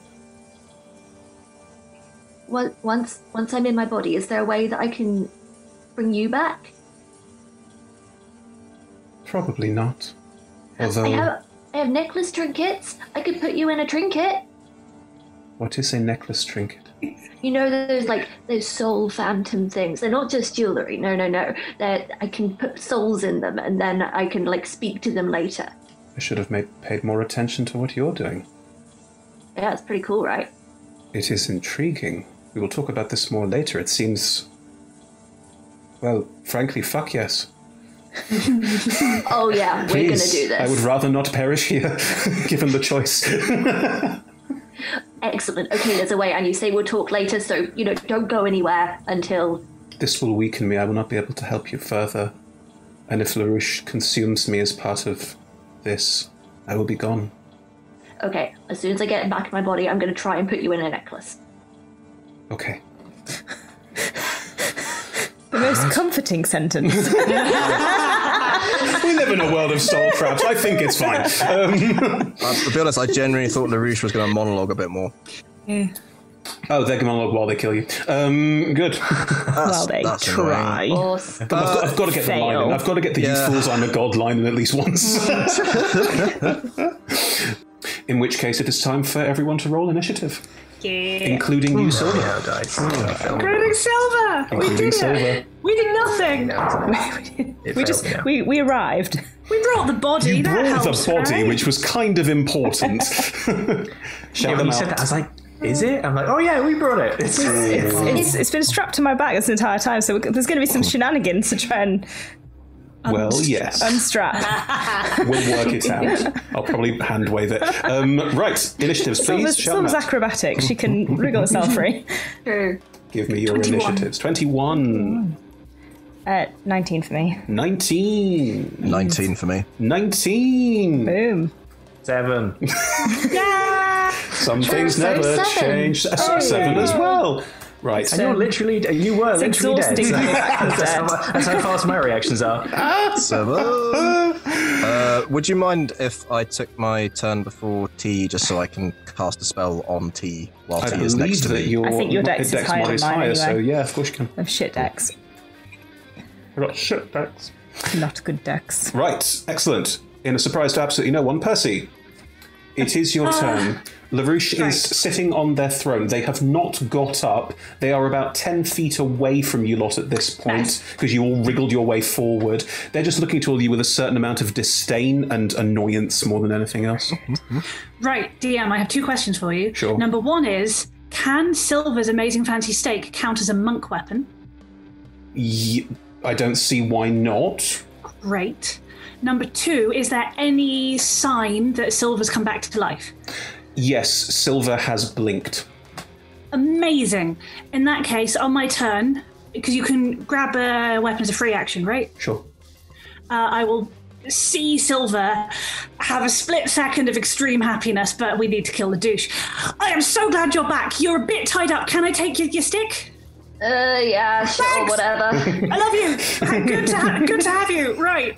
And then I would like to roll. We'll do the stake first, I guess. Roll 1 attack. Are you running up to the throne and just... Yes, I can run 10 feet and the others are still just in my aura, right? Yeah, absolutely. Cool. Is it my standard attack roll? Yes, it is. Great. I don't know how to use weapons. What is this? That is 27 to hit. Pass through the illusion. Oh, of course. Boo! I stand there on the throne, holding the stake, looking cross. Larouche just laughs. The illusion just... Ashra, you hear in your mind, I could have prepped the spell to tell if that was an illusion, but I kind of thought you had this. And there's a tone of admonishment. 10 minutes, then yes. I can't believe you lot would fall for the most basic things ever. How typical. Don't let them get in your head. I mean, I sort of thought that you weren't a coward and that while you're a complete and utter dirtbag, you would at least come out and fight us. If you're a god, then, squash us like beetles. But if you're scared, you can stay hiding. If you insist. Is that the end of your turn, Percy? Break the throne! Break the throne! There is no throne. What? It's all an illusion. It's all an illusion. The throne's an illusion too. It's a reference to Castlevania, frankly, but you know. I'm just checking my bonus actions that I never bother using because I'm hitting things, just if there's any patient defensive. What else is there in this room? Just the silver streams coming into a point. A point? Yep. Where's the point? Floating in midair, about 5 to 10 feet above the illusion. Hit that! So the silver stream is still there. It was just the silver streams go to a point above the throne. I don't think. Would it be an action for me to work out if hitting them would hurt the souls or help them? Because I don't think I'm smart enough to know that on the fly. I meant to hit the bit that they're floating into. What is the visual? There's a silver stream. There's an illusion that's just vanished. There are silver streams floating into nothing. They disappear about 5 to 10 feet above the throne where Larouche is sitting and laughing, which is an illusion. Okay. Well, but it was pretty clear that when things get into the gulp, they're super eaten. So I guess I can't make them any worse. So I've done 1 attack of 2. Can I jump and try and get the stake through the... Actually, no, stake's not going to be any good on some weird invisible jar. Can I radiant punch the invisible jar of soul eating, please? Make me an attack roll with disadvantage because you cannot see. Reasonable. As he is going, is this helping? Well, that's 19 on one dice and 15 on the other, so 24 to hit. 24 to hit. You leap up and lash out with the stake, and you impact... Radiant Fist. Radiant Fist. You punch something. There is clearly something there. Roll with the damage. Oh, yes, I do damage. Yeah, you do. 1d8 and 1d6. And don't forget to add the 5 because that would be upsetting. 12 points of damage. Sure. You impact something and you... the illusion goes... fine. Excellent. And it's still your turn, but I'm going to just put this in for flavour. The illusion vanishes out and Larouche is floating, looking more godlike, because floating in the middle of the space, arms outstretched, silver streams all flowing into them. More things off the ground? Can you not just put something in at ground level for once? Wait. Floating in midair, about 10 feet up, just looks at you disdainfully, takes the hit, doesn't seem to care at all. Oh, it's Larouche. It's Larouche holding They're just there going, ah. They're there going, ah. Manning those souls. Well, that really solves my dilemma of whether I want to carry on hitting the weird soldier or Larouche, because they're the same thing. So I will spend a key point, a flurry of blows, Please do. and I would like to try and, with the first one, stake Larouche again. Cool. Make me an attack roll. I hate them. Does flurry have to be unarmed? Yeah, flurry has to be unarmed I think strikes. flurry has to be unarmed. Then Bonus action attacks normally are, yeah. I will save my key point, and I will one unarmed strike with the stake, because if we can stake them, that's good, right? Can your martial arts is the bonus action, so same thing. It's a The punch. monk's bonus action but attacks, I think. Might be wrong. No, you're probably right. I spent so long playing Ivy/Percy, not doing anything other than punching, that I don't know any of the rules anymore. It strikes me as a bit bonus cruel. action is also an unarmed strike. I It think. strikes me as cruel and malicious to take the unarmed strike away from the stake. So please, if you want to strike out with the stake as one action, not burning the key point, I will allow it. Yeah, but then if we win, it feels like we cheated. No, it's not cheating at all. Not at all. I'm very happy to give it. If they have legendary resistances, it won't matter. If it's definitely wasted, then I don't Yeah. feel so bad. Then yeah, I will. I mean, burn that through them, is- please, but you know. That's 25 to hit. With the Yeah, stake. that hits, yeah. Cool. You still do the I- piercing damage, but as it tries to sink away, and there's a wisdom saving throw, and it just bounces off them. You rolled a wisdom save. I did roll a first. wisdom save first, yeah. Also, is it a 1d4 of piercing damage? Yeah, it's just a stake. Ooh, It's a 1d4. monk weapon, isn't it? Just your... It's your monk It's your strike. dice, D8. Oh, so I get a d8 because I'm cool. I'm burning legendary resistance. That was a 13. That was not good enough. Cool. Oh, no, and it it was a still gets 20. my +5. So that was 9 whole points damage to Larouche, please. 9 more points of damage. That was a 20. What's the DC on Vampire's Bane, maybe? 20. 20, then it wouldn't have affected them anyway. I don't burn legendary resistance. Seeing this, can I throw the stake back to Silver and be like, it's not for me, you look better with it? Sure. Why not? I think it's one more free action than I really have, but I don't I want mind. Silver to have it back. Percy, at the end of your turn, Larouche will... Oh, boo. right there again! Bother! I love that you've internalized this to the point that you are now referring to them as Larouche. I'm It's fine with honestly it. jarring when I hear their Please tell real me. name. I know. Yeah, please tell me you've renamed their stat block. Have. They are going to just... And it is a vampire bite, and it is vicious, and it is quick. Wait, we don't have the cleric thing yet, do we? No, we don't. Oh no. That is a non-natural 20 to hit you. That will hit me. Boo. You got the +1 to AC. I assume that doesn't make your AC 20. My 80 is 19 now with this one. You take 23 points of piercing damage and Cool. 10 points of 11. necrotic damage. That As one. they suck the living energy directly out of you and 11 laugh. and 5 each. Yeah, so 16 thank you. each. Cool. I mean, it's coming. It's coming around the mountain when it comes. Sure. But yes, necrotic energy is drawn from you, and they appear to be very much like in their element. They just look... You are flies to them. Not for long. Did you really think this was going to be how you saved the world? Punching out a god? Please. It's worked for me before. Have you heard of the Devourer? There's a look of... What? Across the face. My point exactly. Aldrin, it is your turn. What would you like to do? Address this situation. Can you please tell me, because I want to make a quip, what is the non-binary equivalent of sir or ma'am? Mux, usually, or something else contextual. Yes, well, I shall say it with a tone that implies a sarcastic acknowledgement of status. Thank you. Yes. You, Mux, are no god. But obviously I say that. You, Mux, are no god. And I shall cast the Bond of Emboldening variety upon, again, no offense, everybody but Ashra. I'm presuming that We've got low-ping one creature hit point cycle has now done going its on. purpose with Silver standing Silver's totally there. next to us. Well, not It's standing. pinging Still in- attached to Trix's back. That is a thing. Yeah, still pinging that. in my face like, the pinging. Yes, you're getting that sort of car alarm as you're driving backwards. Are Trix's knuckle dusters currently up and visible? Yeah. Been there all In the which time. case, I'll reach out, give that hand a squeeze, and say, "Do what you do best, and cast the weapon of the holy variety." Excellent. Best spell. And in return, as we move presumably into my turn, I'll Yes. reach out to you and go, stay alive. At the end of Aldrin's turn, before your turn, Trix, Larouche is going to vanish into shadow and reappear behind Aldrin and make an attack. I would, by the way, if I wasn't in it, have use my movement to move into Percy's aura of not taking the cross. Percy's damage. aura of not taking product damage currently is over all of you because it's 10-foot radiuses and you're all very Perfect. close together. Unless someone actively goes, I'm going 30 feet over there, I'm not going to be difficult about it. All right. So that is an immediate attack as part of the legendary action. That is a 24 to hit you.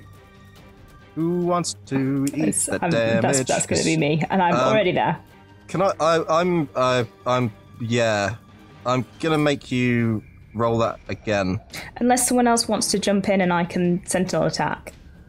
I mean, if I didn't see Trix twitch, then I would jump straight in because I have a hit point siphon with Ashra, so I'm feeling pretty tanky. Do you want to jump? I took the tough feat, so I have so many hit points now. Do you want to jump in and I'll attack? I am great. gonna ask LaRouche to roll that attack again, please. Sure. Not using lucky, just because you want to. Just good manners. Well, because the idea of them not giving damage to anybody is preferable. It's better. Yeah. Yeah, solid point. That is a 23. I teleport in.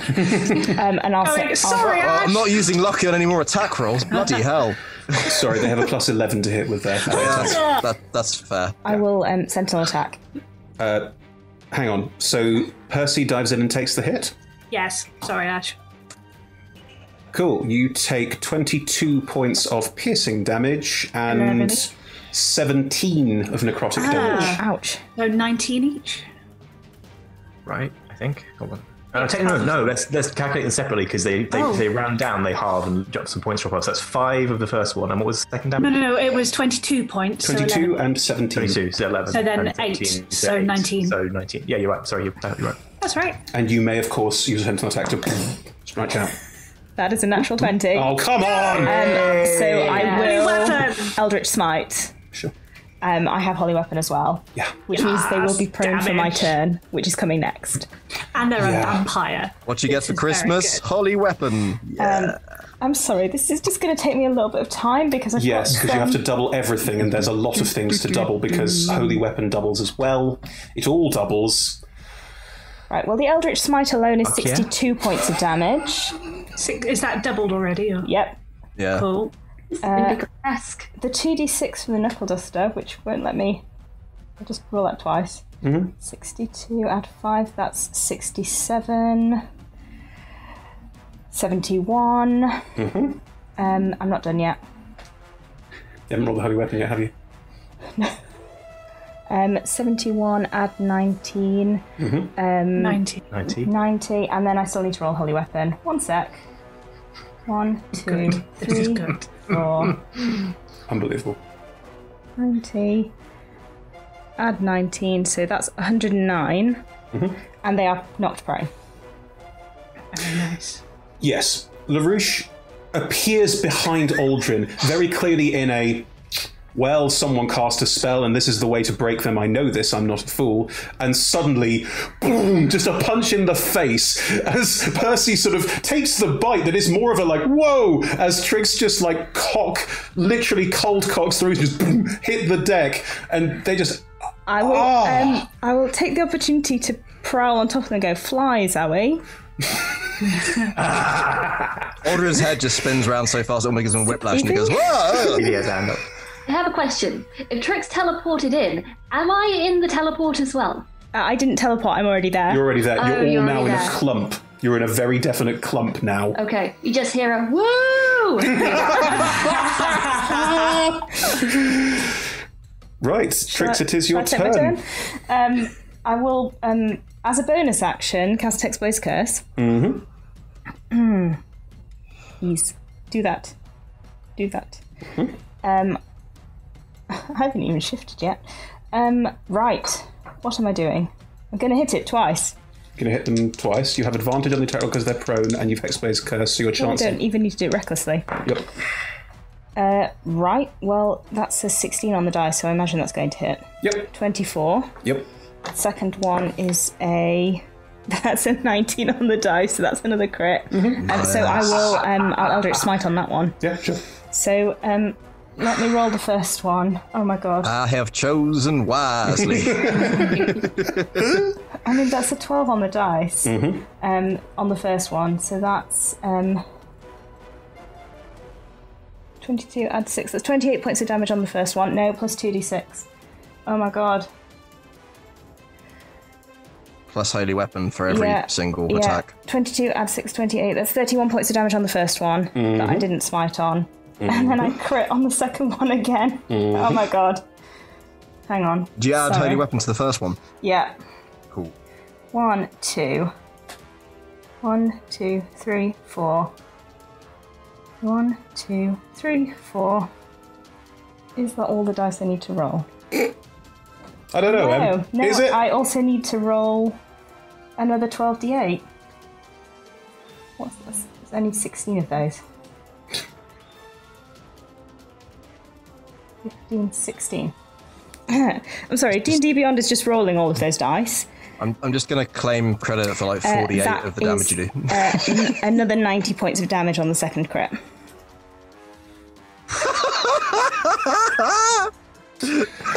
You have done a total of over 230 points of damage, 240 points of damage. Yeah. Out of turn and just in your turn. I know, but I've used both my spell slots, so I'm done now. That's it. I'm done. Sleepy now. Peace! Unbelievable. Sit over Larouche, like panting, like You just pounding him into the ground. Yeah, all my energy, just like. They look... Scared? Sorry, go on, Silver. Sorry, my face is over your shoulder, just making faces like. They look shocked. Good. They look in disbelief. They are definitely bloodied. And there is definitely a look of just sheer disbelief that someone could do quite so much to them in so little time. They're not dead. You haven't defeated them. But there is this just unbelievable look on their face of just shock and fear. However, Yeah. it is now their turn. Yeah. Yeah. I can't imagine they're going to be very happy with me. I'm very happy. Oh, yeah. Can everyone please make me a wisdom saving throw? I'm just checking. Oh no, sorry. It's an intelligence saving throw. Oh no! Oh. That's very different, Chris. Oh, that's My apologies. That's better. I've added my d4, so that makes it a 20 non-natural. D4 comes from The bond of entanglement. No, the Emboldening it's not bond. that, it's- Sorry, yeah, yeah. That one. the telepathy one. I'm going to add that because my intelligence scares me. Cool. I got 27. I also got a 27. I got an 18. 21. Emma? 20 non-natural. Oh. The DC is 22. No! That's so rude. Sorry. I can. Oh no. I can Couldn't only get it on a beat good that day. if I roll What did an you get? 20. Sorry, Jacob. 20 what is did you get, really Rebecca? good for me. 21. I got an 18. You got are you including the +1 from Warding Bond? It's 22. I got 18 22. on the die, a 3 on my D4, and a +1 from the warding Warding bond. Bond. And Share then my these. modifier is a 0, so 22 exactly. Right. Everything's necrotic damage in this fight for obvious reasons. Larouche is going to scream. As they do, a wave of necrotic energy will pulse out from them, and everyone who failed the saving throw is blown back by 10 feet. So, Trix, you are blown off them with Silver attached to you, because Silver is attached to you still. Percy, you are where you still were in the middle of the space, so you're still in the aura. That's all fine. Asher, you're still where you are. Aldrin, you probably go flying again towards Percy, so they're not being grappled or held up, which was the main thing. Those who passed take 20 points of necrotic damage. Those who failed take 40. You take 30. I'll take the 20, and then I'll teleport in for Aldrin and take the other 20 as well. Sure. That's fine. That is your reaction. Yep. Because you just had your turn. Very important. Cool. They're going to stand up. Takes half their movement. Okay. They look frustrated and angry and suddenly look utterly terrified as the face shifts. It's still Larouche talking, it's Larouche's face talking, but the voice is entirely different. Should have known better than to place myself into a pathetic meat puppet. Shakes again. No, it's fine. It's under control.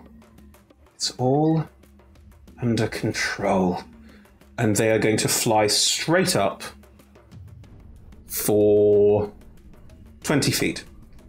The tower, just to be clear, is not featureless and it is decrepit, so there are spaces can be jumped, climbed on, that sort of thing, but they are flying 20 feet straight up.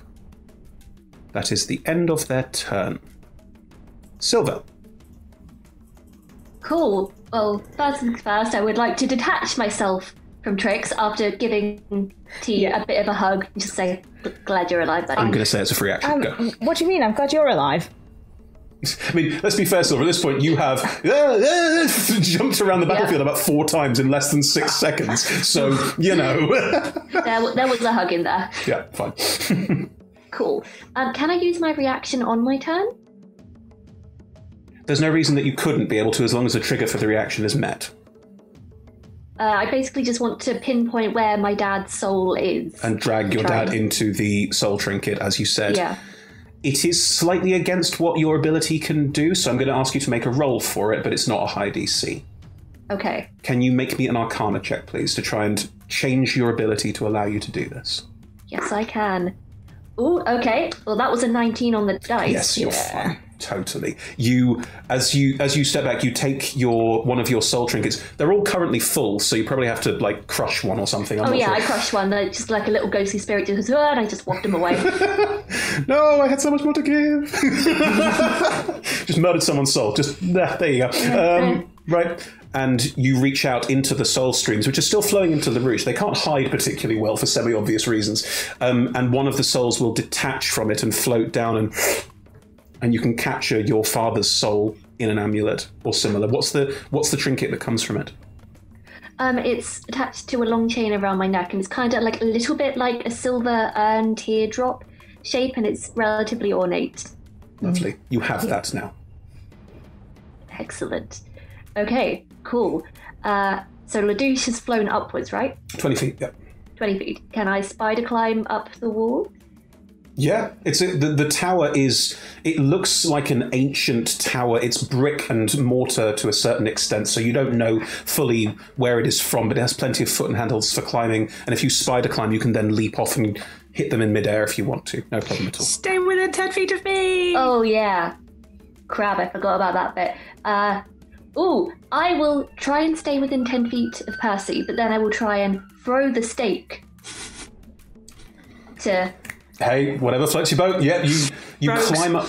You climb up about. You realise that you're getting to the edge of this light effect, and that you're going to about something, and just take the stake and throw it at Larouche. Fine. Oh, that is 24 to hit. Yeah, the stake impacts them. Yes. Wisdom save. Come on. Wisdom save. It's a 15. I'm using legendary resistance. One down. Excellent. The stake will impact them, and as they feel themselves, they'll just grab it out viciously and hurl it to the floor. So the D4 damage is still taken, but it's not a sneak attack. They can see. Yeah, it's not. Oh, damn it. Okay, well, they get 4 damage. It's not 270. Well, no, but it's never going to be that again, is it? I say, knowing the next round is coming. Good, Never right? I'll start coming and they don't stop coming. Yeah. All right. Okay, I'm not sure I have much else I can do. No bonus actions? I do have another attack, but again, it would be throwing things. So I might try and just throw a dagger. Sure, go for it. Is this a dagger I see before me, running towards my eye? There are so many Macbeth quotes in this game. 16. 16. No, they just, as the dagger goes up, they just like gesture with their hand and it just flies off and impacts the wall of this this tower. Damn it, I liked that one. And I'd like to pick up the stake where it's fallen. No problem. Yeah, I'll allow. Lovely. At the end of Silver's turn, Larouche will use a legendary action. Of course, they will. And again... Oh, they're so scared of tricks now. So scared of tricks now. Coming for them. I mean, not up there. It's really hard to get up there. I mean, I'm sorely tempted. Yeah, I'm going to do it. They will teleport in to attack Trix directly. And then appear next to Trix and just bite furiously. Okay. All right. To bite furiously. Furiously, I tell you. Furiously. Is anyone going to try and intercept the damage? I've used my reaction for the... I used mine on my dad's soul. Do not worry. It's all... No, Aldrin, don't you dare. Aldrin, don't. I just think the only thing that I have that will heal a significant amount is going to make me give damage to myself anyway. Save your hit points then. It's fine. Alright. Cool. That's a 19 to hit. Yeah, my AC is 15. You take 19 points of piercing damage. Which halves to 9. And 15 points of necrotic damage as they appear next to you and just at bite them. Okay. In their face, in the same way that they have been doing at us, to irritate them. Okay. Taunt. Sure. Ash, it is your turn. Ooh. Rebecca, Persephone's looking basically fine or not? Fine, like... Cool, because I'm going to drop Warding Bond basically. Somewhere between 2/3 and 3/4 fine. Cool. I've taken actual hit point damage and I'm thinking about casting things involving concentration. So, as in, I've taken 11 hit points out of my 98. But still, as my object interaction, Chris, can I quickly pull the ring off and put it on again, which will end the spell? Yeah, of course you can. It's fine. Cool. Ends Warding Bond. I'm gonna... I know this won't work, but I want to get a legendary resistance out of them. Oh, that might be better, actually. They only attack once per... Well, they've only attacked once on their turns, haven't they? Yeah. It was a psychic scream, I think, so it might be that they have multi-attack, but that's a special ability. I'm going to... Okay, no, I'm going to cast this freeze. I'm going to cast Banishment on them. Again, I don't expect it to work, but they need to make a Charisma saving throw, and I get some hit points back from casting it. Sure. That is a non-natural 20. That passes anyway. Damn, I was hoping to at least get a legendary resistance out of it. I will just hang out. I'll make sure I'm near Percy and not standing next to You're all next to clumped. LaRouche. Yeah, you're all clumped, and LaRouche is currently focusing all their attention on Trix. That's fine. Any bonus actions? No. At the end of Ash's turn, LaRouche will use a second legendary action to bite Trix again. No. How is Trix looking? I've got 38 hit points left. I'm doing significantly better now that I'm actually a Totem of the Bear Barbarian and can halve all damage. That's not psychic. Look, I have 3 legendary actions. I'm going to try. That is a 22 to hit you. Yeah, that hits. Come on, good dice rolls. Those are not good dice rolls. That is 15 points of piercing damage and 15 points of necrotic damage. Which halves both those to 7, so that's 14 total. Yes. I laugh at them again. They look furious and angry and upset and all of the things, and they're going to keep going for Trix. Percy, it is your turn. Oh, good. I would like to run up to their face and start punching it, please. Please. I just noticed what time it is. We should probably take a break at some point. Sorry, I lost track of time. I was having too much fun.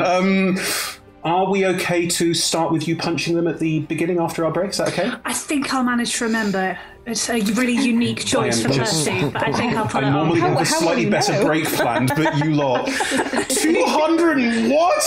Oh, fine. Anyway, Percy will keep punching the Reese's face in 5 to 10 minutes, I promise. See you all in a sec. Bye.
And welcome back. No need for preamble. Percy, it was your turn.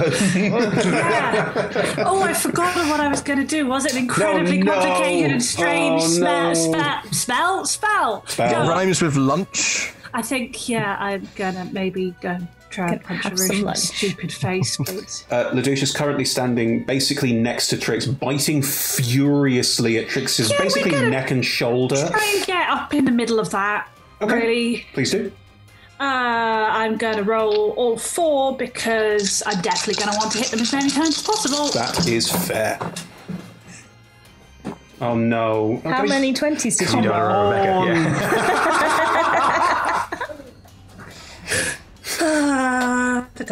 But one of them is actually quite low. One of them is only a 9 on the dice, only 18 to hit. Okay, that one misses. There we go.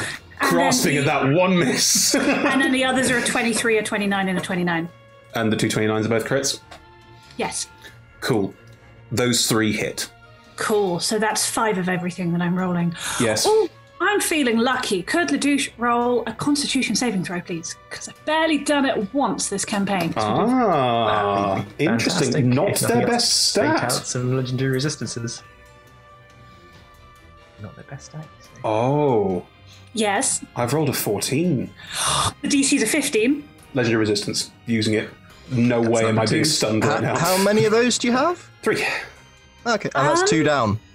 And 3 landed. Could they roll a second Constitution saving throw, please, Chris? Burn them down. Burn them down. Yeah, this would be really, really useful. 21. How tempted am I? This all depends on if we get any sort of short rest later. I sort of want to burn through all of them. I don't think it'll be a short rest. I think this is an overtime. And you're out of spell slots. I am out of spell slots. Let's assume that getting into burn legendary resistance will do for now. And let's roll my 5. This is when it's up over 4, I cave and use my dice roller out of kindness to you all. Thank you. So 5d8 is 30. There were 3 8s on there. 30 points of damage. Yep. And then 5d6 is 16 points of damage. So that's 46, but only 3 of them landed, so it's at 61 points of damage. Please. Okay. It's no tricks, but it'll do. Are they dead yet? I don't You think lot so. are unbelievable. I'm really glad I planned for this. As you run up, how are you hitting them?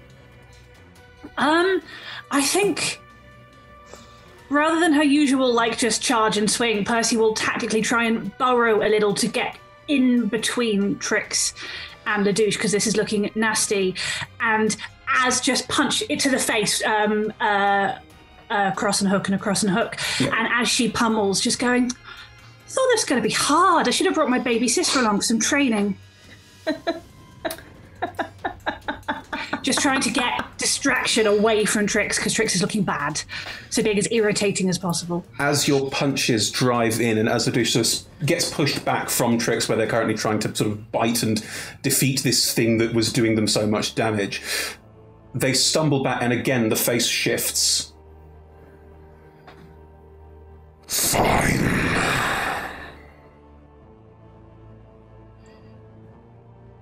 And Larouche activates their mythic trait. Oh, good. That's the D&D rules thing. What happens in story is... I don't have another 200 points of damage in me. That's right. Asher actually has to hit something at some point. Yeah. They swell up strangely. Oh, they've got an infection. Sorry.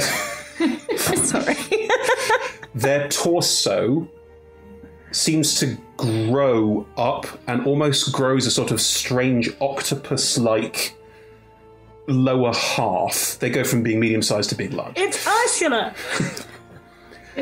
They rise up in this. And as they look out at all of you,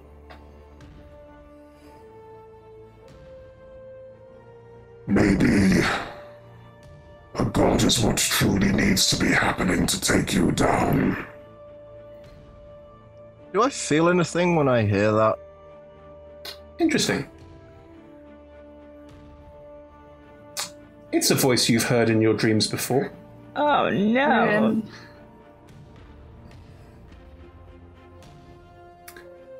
And Mask, not yet fully formed. Don't panic. At the end of Percy's turn, is going to use a legendary action. Have they not used all their legendary actions yet? You get new ones when you reform. Also, And legendary do you actions. do resistances when you reform? I'm saying nothing. So The ground around you and the space around you warps as a cloud of necrotic energy just washes out and over across all of you. Can you all please make me a dexterity saving throw? Do those ones. I can see this, so I get advantage. Correct. You can't help anyone else make their saving throw? Where do I have, like, Don't know why I'm asking that. It wasn't bloody good. charisma saving throws that never come up? Yeah, I'm great at Actually, you charisma will. saving throws. I'm amazing. 15 for me. Cool. It's not enough. No, I know. 22. Oh, nice. 19 on the dice, yeah. Well, George passes. Also, 26. also 22. 3 of you pass. 24. Now, I have advantage. Why is this happening? now, I rolled all my Silver, good rolls. You have evasion because you're a high-level rogue. Oh yeah. You take no damage from this. You I manage. also have have a monk evasion. High-level monk. You also take no damage from this. The two of you manage to spin back as this sort of necrotic cloud forms around them, which appears to be part of their very being. Right. Sorry, it's a lot of dice. Adding it up. That's really Save tricks! I don't know why I go hillbilly when I'm panicking, but Is someone going to take damage for Well, tricks? how much is it? 58 points of necrotic damage. That's my job. Which I'll is zap 20, him. 24, 20, 25, add 3. Yeah, no, that would make me unconscious. I took the feat specifically to be able to do exactly this. It also I wouldn't make you zap him. unconscious.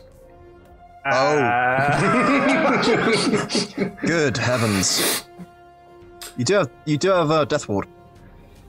58 halved is 26, not 28. Yeah, I have 24. No, it isn't. It's 20. I can't do maths. It's 29. 29. It's 29.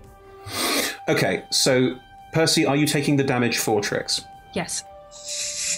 Trix, as this cloud washes over you, Percy is suddenly there next to you and takes the hit for you. I don't get to use my evasion to halve it, do I? I just have to eat Trix's damage? Correct. Sorry. Okay. No, it's fine. I can take it. He's Silver, there. you take no damage.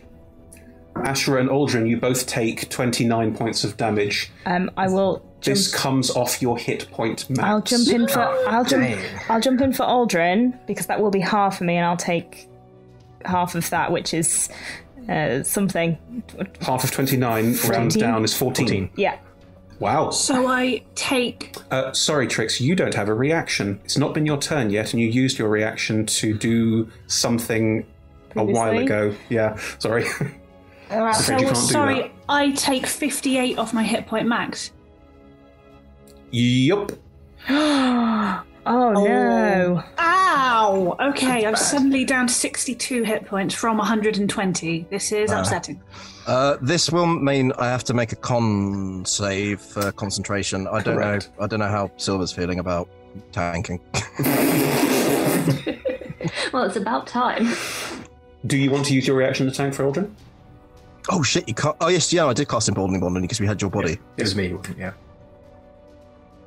Do you want to? You don't feel like in any way that you have to. It's just that I won't then heal you. Do you want to use the emboldening bond? Well, you can't. You can't hear it. Joking. Silver, do you want to use the emboldening bond to take the damage for Aldrin, was the question. Do I have Emboldening Bond? 'Cause Yes, you do. You cast it while I was... Oh, right. Sorry, I zoned out for a minute. It's okay, don't worry. There's a lot going on. I would still try and heal you.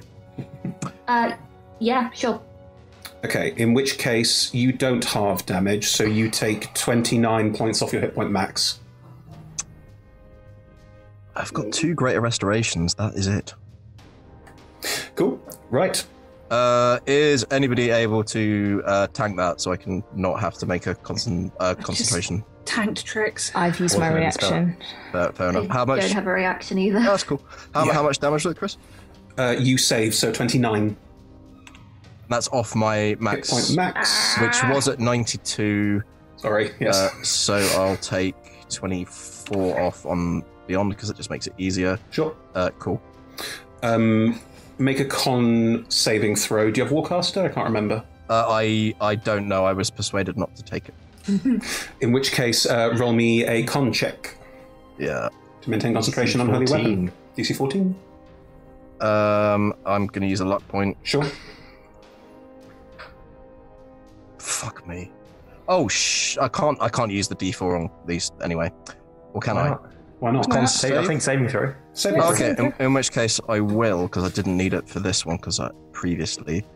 So off the original, no, that would still only be a 13. Holy Weapon fades. Shame. Bye. Sorry, I was going to bonus action obliterate it next turn anyway, because I want to.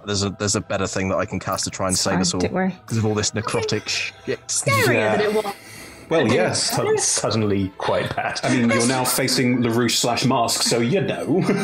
Just for a visual heads up for anyone who may or may not have healing capacity, Percy tanked that and suddenly does not look very far off unconscious. And your hit point max is only honest. 60. Yeah. Yeah. Also, regardless of that, I think I now have 17 hit points. I've tanked a lot of damage for y'all. 44. I can't do a lot of direct healing because I don't have the spells. That was a legendary action at the end of Percy's turn. High level combat, everybody. So, Aldrin, it is your turn. Oh my god, we're all gonna die. This is going to take a while, I'm afraid. Totally fine. What is everybody's current HP and max HP? 24 out of 94. 17 out of 62. I have 58 and I can be healed by 11 points. I've got 72 out of 92. Alright. The decision I have is I can make it so that we all have resistance to necrotic. Mm-hmm. The direct healing that I can do is not great. It's more designed simply because, like, the way that 5e is designed, I think, is more to do with getting people up once they go down. Mm-hmm. My slight concern is that with a lot of these attacks, it seems when somebody goes down, they're out. I am presuming that having seen Ashra heal Percy before, my assumption is that's probably what's going to happen. However, we've seen this creature attack on out of turn order, which I guess in game I would without mettering I would understand to mean that they can attack at any time. Sure. So it helps if I can stay alive till my next turn. I found out last game I can heal myself as long as I'm still alive in a turn's time. I think this is probably going to be the best call. I don't know what the best call is to make, but I think this is going to be the best call. I'm going to cast Aura of Life. Okay. Because if people then go down, that should get them up, and it gives resistance to necrotic, and there's just no way I can heal enough to compensate for the amount of damage that this can do, but at least I can do something. So, yeah, Aura of Life. I can... I'm going to put Sanctuary on Percy, because it's just been your turn. It's two spells, isn't it? Oh, Fuck. don't do that. Aura of Life sounds great. Yeah, I had geared up to drop to obliterate Holy Weapon with the explosion and the blinding, but that was curtailed by my appalling rolls. Well, it was close. So therefore, it was close. It was within one. So therefore, that is. Ooh, okay. No, I'll do this because fuck it. I can bonus action. Channel Divinity, and I will regain a level 2 spell slot. Sure. As you cast Aura of Life, what does it look like?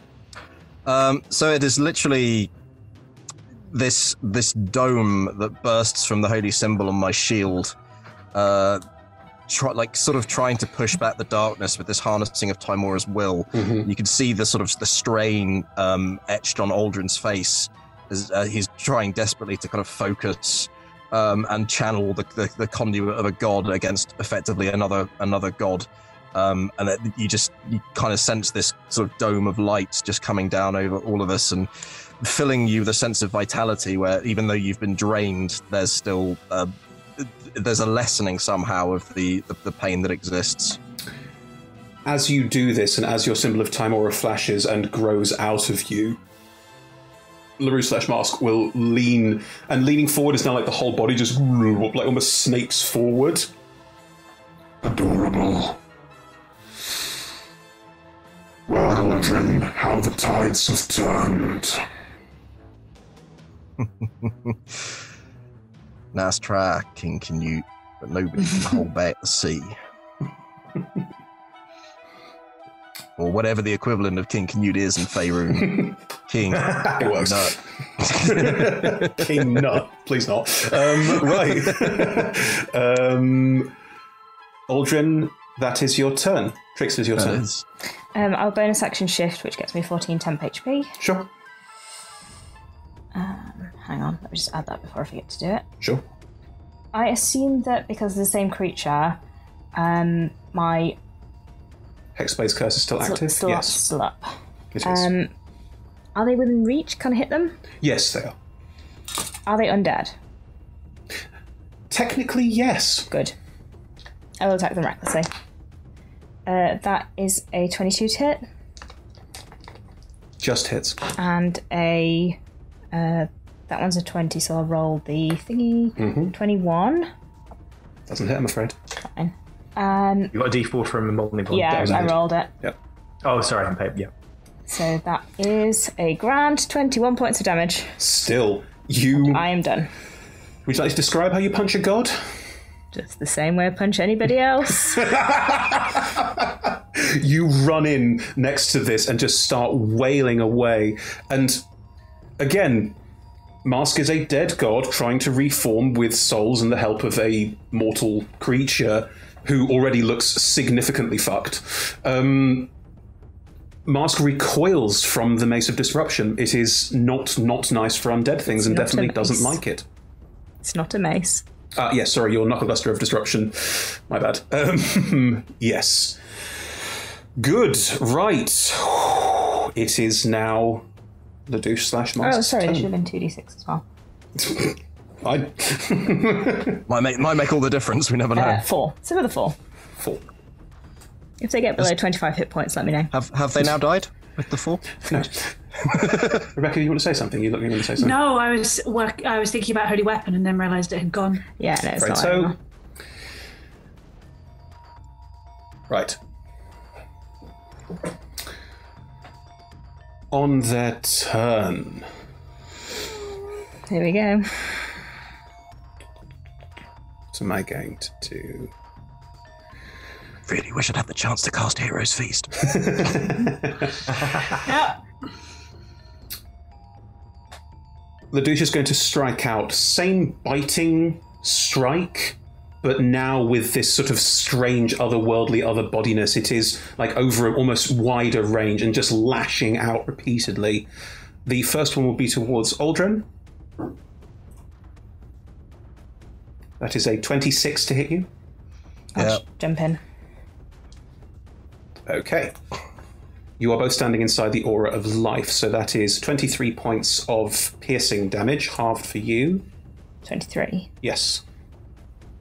Halved down to 11. 11. And don't put the number in. 19 points of necrotic, half because of the aura makes it 8. No? 9. Half because you are They don't resistant. stack. They wouldn't Do they? stat. Oh, sorry, no, they don't stack. Yeah, you get resistance. Oh, from it's all two resistance. sources. Okay, then just you take 9 points of necrotic damage as well as the first bite goes in for Aldrin, and you step in and take the hit 'cause you've had your turn.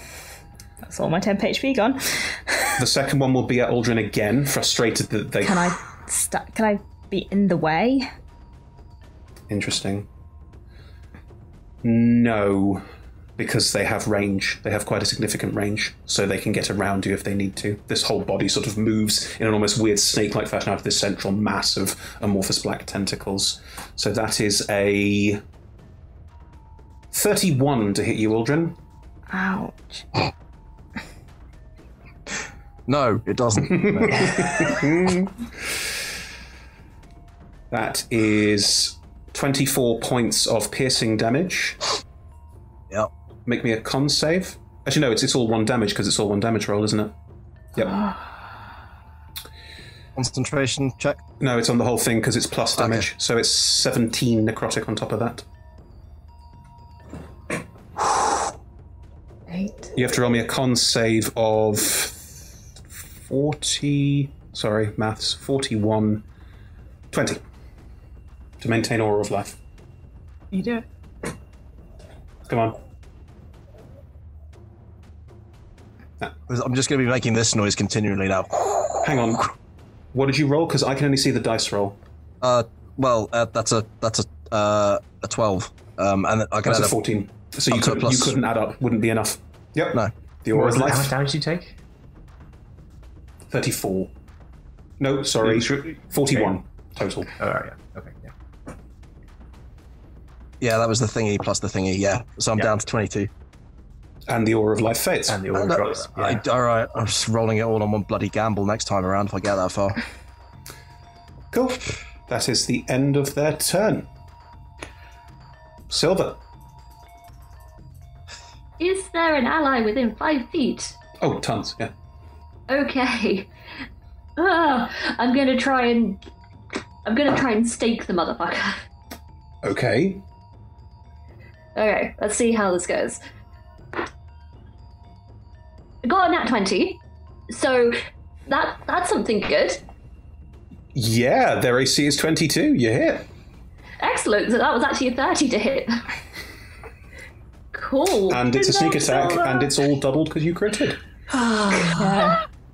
Finally. Okay, cool. I will also give you this. I think it's only fair to give you this. They are resistant to necrotic damage. They are not immune to it. Okay. So Whales of the Grave, you could still effectively roll it and then keep the total, but not double. Yes. I believe I shall. Please do. I believe I shall. Okay, I'll roll the base damage first and then I'll put Whales of the Grave on top. That sounds like a lot of dice. This is the thing. You're not going, oh, this is really deadly and might kill us. You do a lot of damage! Yeah, it's doing a lot of damage. Correct. Got to find a way to balance against this party. I feel like this is a question of just trying to do enough damage to kill it before it kills us. Yeah. Or they, rather. Well, I don't know. Kind of a god monster thing. Feels like it. Okay, that was 35 on the dice. How much? 35 on the dice. Is that already doubled? No. Oh. So that's 70. 70, and now I do Whales of the Grave. Nice. Which is another 3d6. And you don't, because it would be halved, you just roll 3d6 and tell me what that is. Yeah. Wow. Again, I rolled pretty well, so that is 10 plus 5, 15. 85 points of damage total. You lot. Please describe how you stake a god. I'm just gonna slide in and just say what I've probably said before, which is just, I believe you ordered steak. Jam it in. Cool. It doesn't... This is no longer a vampire, so the stake effects do not apply, but the damage does. As you stake Larouche Mask in the heart, the face will turn towards you and laugh. Not in Larouche's voice, in Mask's voice, but will then twist out of it, and your sibling's face turns up for a second, looking terrified. They've bitten off more than they can chew. They are not happy, and they are not well, and then it reverts back to Mask's face, looking like that didn't trouble them a huge amount. It did. That's really just flavour. Right, good. Bonus actions? Yeah, I'd like to attack my offhand. Sure, please do. That was 7 on the dice, so 17. Nah, sorry, it doesn't hit. Nah. Right, at the end of your turn as a legendary action, Oh, do they just do it again? Do they just do it again? I think they probably do. Or they could not. They could realise the error of their ways, apologise, and promise never to do it again. It's such a good ability. It uses all the legendary actions, though, and I can do other things with them. You've already used some. No, I haven't done it this turn. I just had a turn. How worried are they? Not that worried yet. Okay. That's concerning. I'm worried. I'm worried too. I'm worried that every concentration spell I have is effectively 1 round. I feel like you should just start casting healing spells. I'm worried that my lifespan is 1 round. Yeah. Every single one of my healing spells starts with XD4. I think they're going to go for bites instead, because the big one, if it misses, it saw that Silver took no damage, and in somewhere it knows and doesn't like Silver very much, so I think it's going to be strikeouts and bites instead. Oh, I've already used my reaction, and I'm upset about it. Cool, the first bite's going to be against Silver for that hit. I can't swap him for that. Ooh. There's a 33 to hit, 1 off a crit. Well, of course. Yep, that definitely. Is anyone taking the damage for Silver? I can't. I've used my I reaction. don't have a reaction, and I have no health. How much damage? 24 points of piercing damage and 14 points of necrotic damage. I'm afraid I would be down. I am going to use my uncanny dodge as my reaction to halve. Yes! That's fine, so that's 38 halved to 19. 19 points of damage to you, Silver, on the first 19. fight. Okay. Ouch. Oi, over here, you great big lummox. You're nothing but a memory in people's... something that people whisper about in their graves. You're not a god, you're just a shadow. Ooh, burn. It's a legendary action, so we only get 1 attack. Right, Ash, it's your turn. Okay, just trying to distract. We've got some big guns. We've still got big guns. 6 level spell slots left, but they're all saving throws, and I want to get the legendary resistances out. Otherwise, it's kind of pointless. I'm going to cast slow. If I can just target the creature with slow. Sure. Actually, slow, you can choose targets. Doesn't matter. What's the saving so throw? just make a wisdom saving throw. I think is one of its better ones. I'm good at those. Yeah, that's what I worried We'll about. see. Come on! I have a plus 13, and I rolled a 16. From my desk to your dice. My DC is 17. Yes! I'm burning the last legendary resistance. Fuck it. Yes! Fuck it. I'm burning it. I'm burning it. It's done. There we go. It's That's done. what it's for. Yeah. You're not slowed, but now... I've got awesome saving throws regardless. I'll be fine. I'm good. Well, that's just luck, isn't it? Now it's just the dice. At the end of their turn...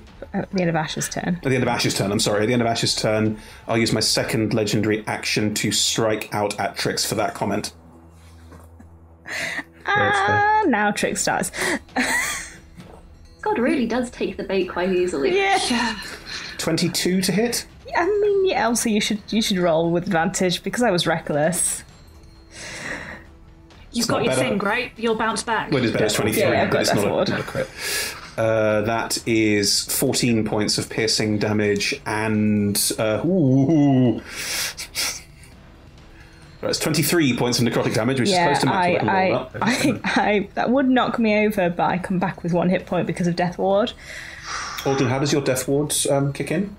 Effectively, as you're sort of hit and feel like that might be it, the light kind of coalesces and builds inside of you, and you hear in your mind a female voice just saying, "Not quite yet." Great. Is anyone else hearing voices? Percy, it's your turn.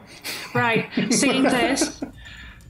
God bless Rabbit. I will use my first not-action attack to go, "Hey, buddy, this isn't fun. Could you do the thing where you made me feel a bit better again, please?" And heal my... Let's see. I need to save enough to get someone else out of let's see. I think I'm going to again burn. I can't actually have that many turns left. I'm going to spend 30 of my 50 hit points. Okay. To get me up, and now I'm looking a little bit healthier. Then go. Percy's really tired by this point. She's run out of anything witty. Oi, arsehole, hit me instead, you stupid loser. Puny god, is probably actually what she says. And then I'm going to burn a key point flurry of blows. Sure. No, come on. Well, Chris, on the dice, that's a 16, 17, 19, and 20. So that is a 25, 20. Yeah, they all hit, and you have the crit as well. 29. You don't get 4 attacks, you only get 3 because you use... I don't know which one was the... Could you... Okay. Can you roll me 3 dice for the attack rolls, and I'm going to say that if there's any misses as part of that, you can add dice back in. I think that's the fairest way to do it. Or I'm happy I can lose my nat 20. Is that fair? That's basically what I was going to offer, but if you roll those 3 dice and roll another nat 20, you would get it. I don't. That's terrible. That's a 2 and a 9 and a 19 on 3 the hit, dice. but the crit doesn't. There we go. Right, I'll take that very happily. Because, yes, I healed myself. I forgot. Could you make a Constitution saving throw, please? Oh, yeah. That will also, if they fail, that will give you advantage on the other 2 attacks. So 20. Yeah. Could you roll another one, please? Rebecca, I'm going to be very kind and spare you. My con modifier for saving throws is a plus 15. Well, the DC is a 15. I know. I cannot fail at it. I don't like cheating. I very happily this will isn't just cheating. burn my key points. No, this is not cheating, and don't see it as cheating. This is... You're fighting an incredible creature with ridiculous abilities, and I, as a DM, am giving you that because I think it's only fair. Otherwise, it's you going, I do it again, and I don't even need to roll the dice, which is a bit cheap. That is very kind. It's a bit cheap. I don't like it. In game, we could assume that Percy feels her fist connect and just be like, no. You are, impacting this thing. It has a corpus. It is still Larouche, and there's this sort of necrotic energy around it and glowing from it in these tentaculars growing from the bottom half of it. A bit like Ursula, yes. So there is something happening. Nice. Oh, they are good rolls. That's an 18 on the 3d8 and a 16 on the 3d6, which is 28, 34 points of damage. So another 15, so another 49 points of damage. And she will just... I think normally when fighting a god, Percy would scale it and punch its head. Can't do that. So I think she takes a second whilst healing herself to survey it, work out what she can actually hit without being able to get to its face, and then take a tentacle and just start ripping. As you start punching and ripping at the tentacle, parts of the shadow stuff do float away, and Larouche / Mask is starting to look bloodied. As she pulls, Percy just goes, I don't like you! In your head, Rabbit goes, I don't know what this is, but I think it might be the worst thing I've ever seen. It's okay. We're going to kill it, and then it will just be a bad dream and a heroic story. You'll be fine. I promise. Percy lies successfully. At the end of Percy's turn, I will use the final legendary action to bite Trix again. Oh, come on. Is there nothing I can try distraction-wise? I tried so hard. And some yelling, and some insulting, and some tentacle pulling. Roll me an intimidation check. That's all I want, thank you. Because, you may not see eye to eye, but I don't want your to reaction back as well, so it's fine either way. That's true. 15 intimidation. Not very charismatic. I'm looking at the scores, and I'm finding it very hard to justify that. Yeah, fine. Whereas Trix didn't go down. The physical go down. The physical actual attack that isn't negative energy will not obliterate Trix, right? He'll just be down. The physical actual attack will not obliterate Trix. He will just be down. And remind me how it works. If you heal someone who's down, they come back up to the amount of hit points that you heal, or Yes. they just come back up. Yeah. Okay. Cool. Right. Don't worry about it. Cool. That'll do it. Again, with advantage, because I was reckless. Very reckless. That's a 32 to hit you? I mean, yeah. Percy teleports in. That's double my AC. She's seen T go down and get back up to 1. She's been there. As a meta, don't do it. I know as a meta. I know, but You hear in your mind. Don't do it. I've got this. I'm rolling the damage. Everybody hears it. It's up to you. what would I roll? It does regenerate. T does also regenerate. It's Oh, true. I've not been regenerating. Wow. He does not regenerate. You regenerate up to your hit point max. It's 5. How many rounds have we been doing this combat for? It will say on your Beyond, it says at the bottom how many rounds have been. 3. Unbelievably. I should have 15 more hit points than I have. Oh, you'd still have bounced out. It's irrelevant Still have now. bottomed out and bounced back up it's to you. That's true. irrelevant now. Yeah, that's true. But on if T's down on T's turn, T will at least be conscious. So I rolled a wisdom save, and I rolled a 2. Okay, right. Go take the damage. Go take the damage. Yeah. So I rolled a 5 total, and I don't want to. I think Percy will turn to Ashka, and teleport in. 32 points of damage. I'm still up because I healed myself. Amazeballs. Trix, it is your turn. Yeah, heal. No, it 5 isn't. points. No, it's Evan's turn. I believe it's Aldrin's Oh, it's Aldrin's turn. turn. I'm sorry. Yeah, I've skipped Aldrin's turn by mistake. My bad. This is going to be the easiest thing I ever make. Looking at T, saying like, Aradine told me to keep you safe, and that's what I'm going to do. If I don't make it through this, you tell them. You tell them I love them. I mean, you're going to tell them. Yeah. What will be, will be. I've got one of these, so apologies to everybody else. I'm going to cast Heal. Ooh. I was thinking about Divine Interventioning and asking, because I got that back when we leveled up, and asking for Mass Heal. That is my roll of the dice, 11% chance if the shit hits the fan, but for now, this is a definite 70 hit points. Hang on. Hit point maxes have been reduced. No. Have they not? I haven't taken any of the necrotic. I ate Trix's hit point. Yeah. 8 point reduction. Wow. That's right. good. There it goes. Okay. And then just looking up at Mask/Larouche, just like, take me, you bastard. I know I'm going to a better place anyway. No. Or take no one. I've used all my Chip in. I've used all my legendary actions. It's Trix's turn. All right. Well, I'm going to stand in front of as many people as I can possibly stand in front of. You're all in a clump because of Percy's aura. This has been established. No one's moving out of 10-foot radius. I've been keeping an eye on it to make sure no one's running away. It's fine. Look as intimidating as I can possibly look. Sure. And I'll roll to attack. Please do. The first one, that is a 23. Yes, that just hits. And the second one is a... Oh, that's bad. That won't hit even with the no. No. Second one is a no. Second one is a no. Fine. You hit once. They are still undead, so all of this still applies. You can apply all your disruption and everything else. That's 21 points of damage. The shadow stuff is starting to leak away from them. They are starting to look quite badly hurt by this. I think from a story perspective, this makes most sense. Mask is looking furious at all of you, and Larouche is looking furious as well. It's all the same face. And just... I may not be fully formed yet, but I will soon devour the entire world. And they are going to use their Unearthly Shroud again. Because it's their turn nice. now. Everyone present me a dex save. Devour the world? How cliche. Not eating anyone's damage this time. I have no reaction.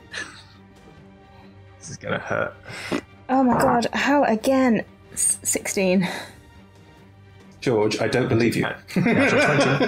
I rolled a 19 last time, and I was like, there's no way I can pull off a 19 again. That's a 23. Can rolling a George not be rolling badly? Can rolling a George be consistently rolling badly until it's extremely clutch and then always rolling George 20? is clutch. Extremely erratically. Yeah. George is like super clutch. George is super that's clutch, definitely. Yeah, that's a dirty 20 for Alders. Not enough. 23 again. Again, the same as Asher. Very cute. Nice. You pass. 22?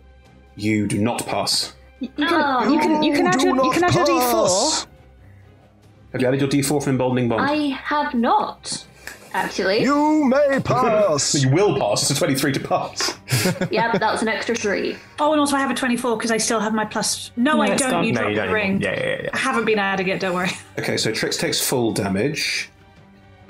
Silver and Percy both passed, so evasion kicks in and you take no damage. Ashra takes half damage and Aldrin takes half damage. No, Aldrin's not going to take any damage. Because I'm going to jump in for Aldrin. Again. You have hit points now. That's Yeah. fair. Okay, so you're taking full and half on top again. Yes, but I'll take half and half of half. Because I'm resistant to necrotic damage. Yeah.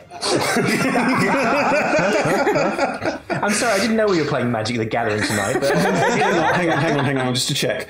So you're taking half of this, I'm taking half of the full damage because I'm resistant to necrotic damage. and then you're taking I will take half half again. of the So you're half taking, damage. you're effectively taking full damage unless it's 7.5. No, I'm taking 0.75 of the 3/4. full damage. I thought I could be completely wrong. I thought we ruled earlier that you couldn't use your own resistances and abilities. You just had to eat the damage that someone else was going to take. No, we couldn't. You can't stack resistances. Was the thing we were talking about. We were trying to stack resistances, and it's not. You're not resistant to necrotic anymore. No, but I had evasion, but couldn't. I No, guess that's you don't take different any from damage. resistance. Evasion is just you avoid the damage completely. So It doesn't matter. It was a teleport thing. Yeah. I'm going to work out the maths. Hang on. Just my tell me the God. damages and I'll work out my own maths. Thank you. No, because no one takes full damage on this. So it's 61 points of damage, and again, this is max HP reduction. Yeah. So I take 30 of my own damage. Max HP reduced. Yeah. George, you take 30 max HP reduced as well. Not looking great over here. And then I take another 15. Yes, that's correct. Again, max HP reduced.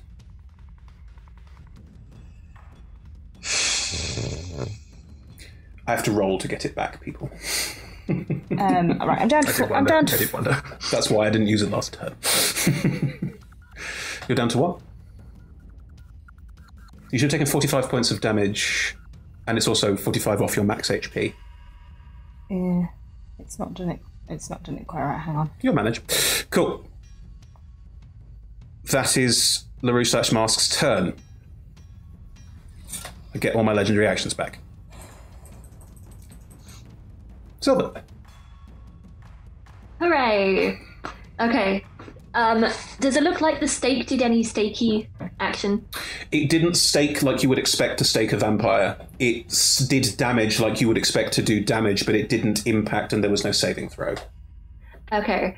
I will pocket the stake for the moment then. Sure. And go in with just a tiny bit more damage. With a rapier, with sure. my rapier. Well, you can use your offhanding, so did you swap hands? Oh yeah, that's true. Do you literally do like a flip, split the two weapons across to swap out your hand? I'm going to throw them into the air at the same time and Cool, very cool. take them. Okay. Lovely. I'm back down to 25, but no one is dead, so it's fine. But no one is dead, so it's fine. I got 25 to hit. Yes, that hits. Cool, and it's a sneaky boy. It is a sneaky boy. Okay. Well, this thing isn't a sneaky boy, but yeah. And I'm also going to do Whales of the Grave again. Again, resistance are harder. Okay, so that is 6. One moment, please. Sure.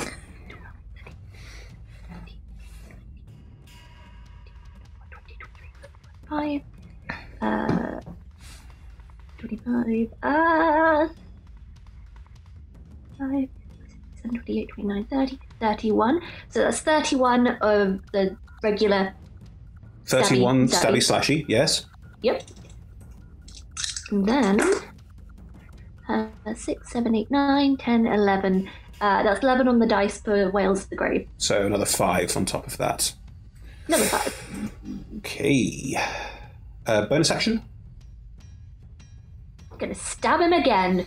Stab them again. You just keep striking Sorry. out. That's fine. You keep striking out. And you can see Mask is like trying to hold on, but there is now definite effort being made to hold on. You are very much driving them down. Got a 20. A nat 20 Oh. on my offhand. It's just on the offhand, so it's just the D4 doubled, Yeah. I'm afraid. But Yeah, a waste of a nat 20. So many nat 20s this combat. Little I've not had one. It's just, Even I had you one. don't It wasn't on need the attack, but I had one. You're killing us enough as it is. That's an extra 6 damage. Yeah. If you roll a nat 20, just knock it over by 1. Absolutely not. At the end of Silver's turn, I don't No, get... you used them all. No, it's now been my turn. It's been their turn, and then it's been Silver's turn. So now I get all the legendary actions back. I've already got them. Wait, that thing was on their turn? Yeah. That was a legendary action. And No, I can use it as a legendary action. I can use it as a legendary action, or I can use it as on their turn, but it rolls to come back. And I didn't roll high enough. Right, so at the end of their turn as legendary action, they are going to bite Aldrin. No! Yes. No!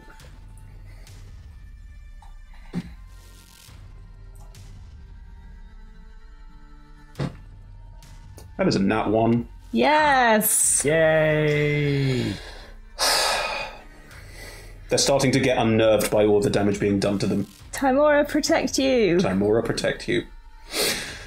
Ashura. Okay. In true me fashion, this is either going to be awful or awesome, and we won't Save find out or suck. on one Save dice or roll, suck. which I don't have to make. So I'm going to walk forward to. I don't have to get close with this, but for effect, I'm going to walk forward doing Sure. Scarlet Witch Fingers to conjure a sort of arc of purple energy from the ground and just fling it. It's two-handed, just send this thing out towards this creature, and it has to make a dexterity saving throw as I cast Disintegrate. Which is all or nothing when it comes to damage. Okay. Before I roll this, I'm going to be very clear with all of you about my saving throws. Yeah. I have a charisma saving throw of plus 14, a wisdom saving throw of plus 13, an intelligence saving throw of plus 15, a con saving throw of plus 15, a strength saving throw of plus 7, and a dex saving throw of plus 1. That's why I switched to this spell rather than doing something. So I was saying there's a chance. There's got to be yeah. There's a chance. What's your save, George? It's a dex save. DC 17, so it's like 50-50, right? Chance, Does that take a chance, sound take about a right? chance. No, it's a plus 1. I've only got plus 1 to Oh, this. plus 1. I Oh, it's completely like blanked out. I just heard 7 in my head. 3 out of 4. So yeah, it's Very likely I will fail this. It's like 80% thing, yeah. Come on. Roll badly. That's a 6. Yes, disintegrate god! Disintegrate Okay. the god. This is 10d6 plus 40 points of damage. Oh my That's my god. girlfriend. I'm going to roll it. You have to roll it. On the dice roller, of course. It might make it, it might not. Do it. Waiting for all the Do dice it, to settle. do They're it. stuck on each other because it's just rolling forever. No. I can see them. There we go. That is 75 points of force damage to this thing. Use the force.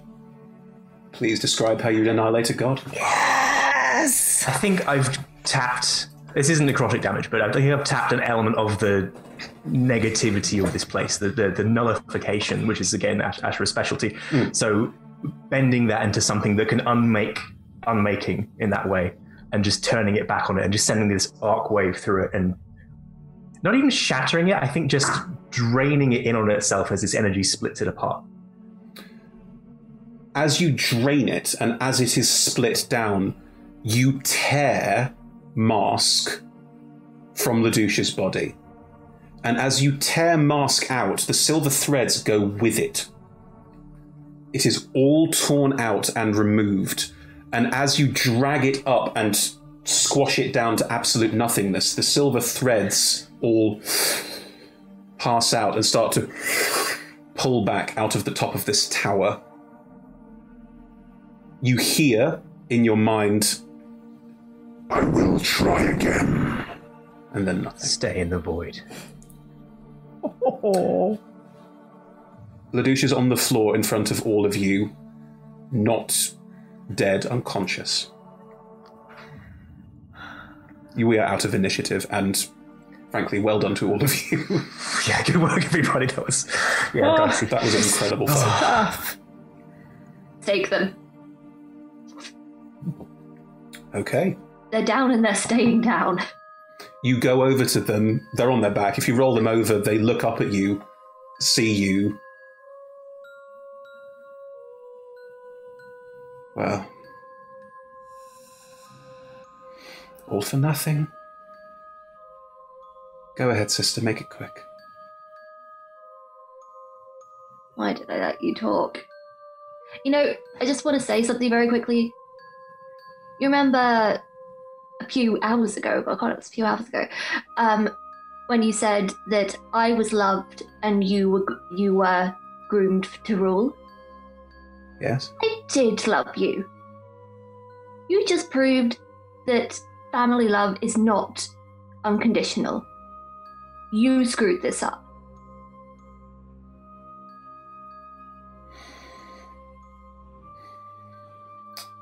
Then I guess I'm sorry. And I will never forgive you. And I stab. You stake into them. They shriek and die, and their body is just lying there on the floor with the stake through them. Go walk up behind Silver and just put a hand on her shoulder. You're all still in Percy's aura, by the way. Don't worry about it. I was so tempted to render them unkillable just so we could see if you really wanted to do this, but no. I just kind of stay there very still. I don't move. I just kind of deflate. How you doing?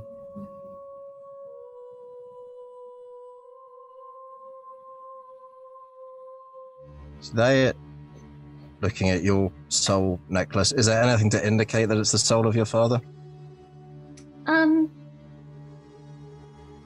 Not especially. I think there might be a red band around it. That's new. What's that one? Oh, right. That one's father. All right. I found father. I figured there might be something we could do. So Aldrin will just think, looking at Silver and the sort of emotional pain that she's been through, and be like, is there anything I can possibly do? I'm going to roll this on Beyond. I'm not going to fudge it. I'm just going to let the dice decide. Trust you, mate. It's up to you. However you want to do it. I'm going to try and invoke Timora's will in order to cast True Resurrection. And, let's see. I'm not even going to look at the screen. I'm looking at it.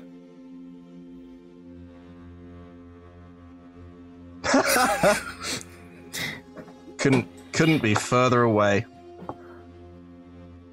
I'm sorry, Aldrin. There's many things I'll do for you, but this creature is beyond me saving them. You understand why I had to try? Of course. I don't begrudge it to you. I value your choice.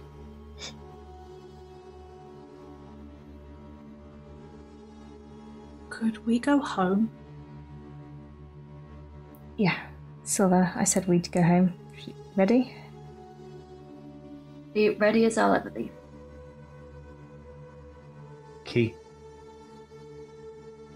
you want me to roll an Arcana check? Please do, yes. Yeah. Do you get Guidance. out of here, this awful place? May Timora's blessing guide you. I'll That's add guidance, just to make it even bigger. That's 29. Yeah, you're fine. You, again, like you did before, are you going back to the material plane? I assume we want to go. There's a clone of Manzorius's body where we left the hall. I'm going there. Yeah, just turn the key. Try and take us right back where we were in the room, in the ritual room. Sure.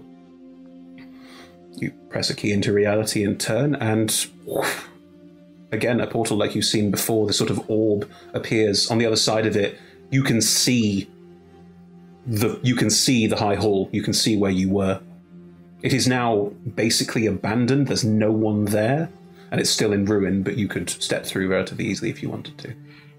Can we see through the door if there's gloom? Nothing like that, no. Okay. Just for safety, I'm going to cast Armor Bag and see if it's able to just to take my hit points above 35. Sure. 15. I'm at 1/8 hit points. It's not pretty. Do you all step through? Yeah. As you all step through and out of the plane of negative energy and step into the high hall... Can I just, before we go, can I just unstake Larouche and just pick up a handful of ashes? Sure.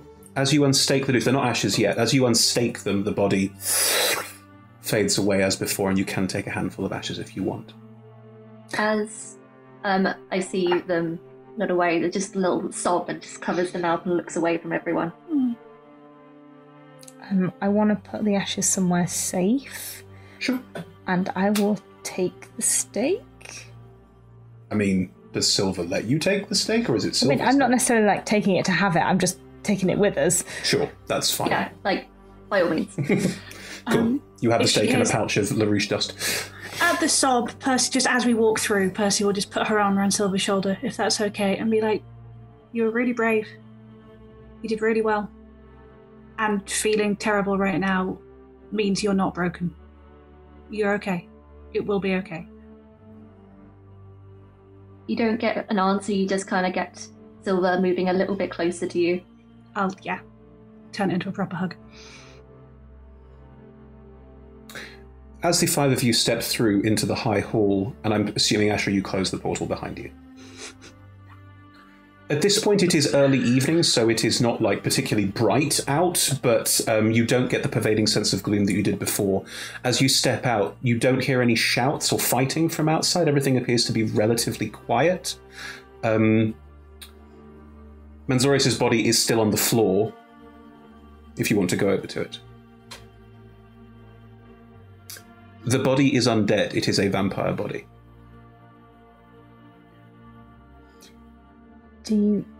Silver, do you want to do this now? I mean, I'm not quite sure how. But What are you trying to accomplish? Precisely. I've got a soul, I've got a body. I just need to smush them together. Standing there silently thinking, it can't be done, but I understand why you have to try. Is there anything I can do with the magic jar scroll, Chris? I know that allows for... that's strictly speaking, I know the spell doesn't work that way in the sense it targets the caster and all the rest, but it seems like it's the right... I would say that magic. you could use Magic Scroll with an Arcana check to sort of use it slightly differently to place the soul that Silver brought back from the negative energy plane into the undead body, yes. I'll take out the scroll case. I think it can be done. I can't make promises, just the results, and there are risks, I'm sure. Yeah, do it. I mean, he won't be happy to still be vampiric, but there's like, we live in an extraordinary world. There's got to be something. It's worth a shot. I'll just like run my fingers over the other scroll, the other scroll in the case, which is the clone scroll. Roll me an Arcana check, George. Just thinking in my mind, Tamora, Okay, I might not be the right person to do it, but maybe she is, and just reaching out, casting guidance. Yeah, that's This first one is a... This Arcana check is just for the clone fine. clone scroll you currently have, yes. Just to be clear, am I using it or not? No. This is just for the arcane knowledge that can come with this sort of 16. If Aldrin had guidance, I'll tag that on, if that's all right. Sure. Consider yourself perpetually guidance 19. for these proceedings. Probably useful. Ashra, at that comment, you reckon you could probably use that clone scroll to make a non-undead body version? Probably take some time, bit of research, but you probably could. I have... do I think from the magic jar effect, do I think there will be... If I know that I may be able to pull it off as well, and that will be non-undead. That still seems better as an interim with time. Will I still be able to... Will that preclude the use of clone for that purpose? Because it seems better to have Manzorius bodied sooner. If you use Magic Jar to take Manzorius' soul from Silver's necklace and put it in this body, you could then potentially give Manzorius back the clone scroll and let him get on with it. Or you could potentially use the clone scroll to recreate Manzorius as a living, breathing person and then put the soul in there instead. It'll probably take some time, though. Clone takes 180 days. Let's not kid ourselves. I think it can be done. I had my own plans for this, but your father is connected, influential. Yeah, very much so. I can help. I think we can use this research he was developing to build a body that is not undead, but I probably unconsciously scratch the back of my neck where the implant is still sitting. Some favors in return. Potentially big ones. Please, can I insight check Ashra? Seems reasonable. Yes. I'm going to roll deception. I'm going to roll with disadvantage because it's sort of unconscious. Fine, of course. She's going, sorry, what plans? Might you have a clone spell, Ashra? She rolled a 21 insight. I rolled a 10. That clang was the clang of Ashra being. Yeah. This is probably best a conversation for later, but the Brotherhood do still have some hooks. Sorry, Ash. I haven't asked you anything. You don't owe me an answer right now. I've just insight checked, so I'm not forcing you into a conversation. I have raised an eyebrow and gone, what? So just what could I see? Sorry, I just didn't want to push you into that now. Just sort of touching a particular, like rubbing a particular sort of, almost like a sore spot or something on the back of my neck, which is clearly not giving the full information, but like implying there's something that I need favors for, which I think would fit with you inciting that weirdly, because as far as you know, there's nothing obvious that I told you about that I need like favors other than just maybe general social capital. Brilliant. I will log it for a conversation to have. I'm sure that'll be fine. Later. I think I can do it. It will take time. It's best perhaps if we go straight to that stage rather than putting him back in here if that's not what he wants. Yes, absolutely. Like whatever you say, like whatever you need, I'm sure we can hook you up. He's not going anywhere. I will not take off this necklace. We'll need a lab somewhere secure. Aldrin, your help, if available, would be appreciated, but this is a longer term thing. Lovely. My help is yours as long as I'm available to give it. Thank you, my friend. In which case, if you're leaving Manzaros' undead body, do you all step out of the high hall together? Can I just find a moment with Silver? Of course. As you're stepping out, it's perfectly fine. I will kind of proffer you the pouch, which has ashes of Larouche in. Look, I know how things ended. They were still your brother, and I know that you cared about them. Please. Sorry, sibling. Thank you. I can get rid of these if you don't want them, but in case you want to bury them, or scatter them to the winds, or wait for your father and do something together. You're always 2 steps ahead. Yeah, I'll do something with them. There were good times. Thank you. Cool. As you all step out of the high hall, you have quite a good view across Baldur's Gate. All of the gloom effect, all of the giant Larouches stamping around, absorbing souls, are gone. It is a quiet, very quiet in some cases, night.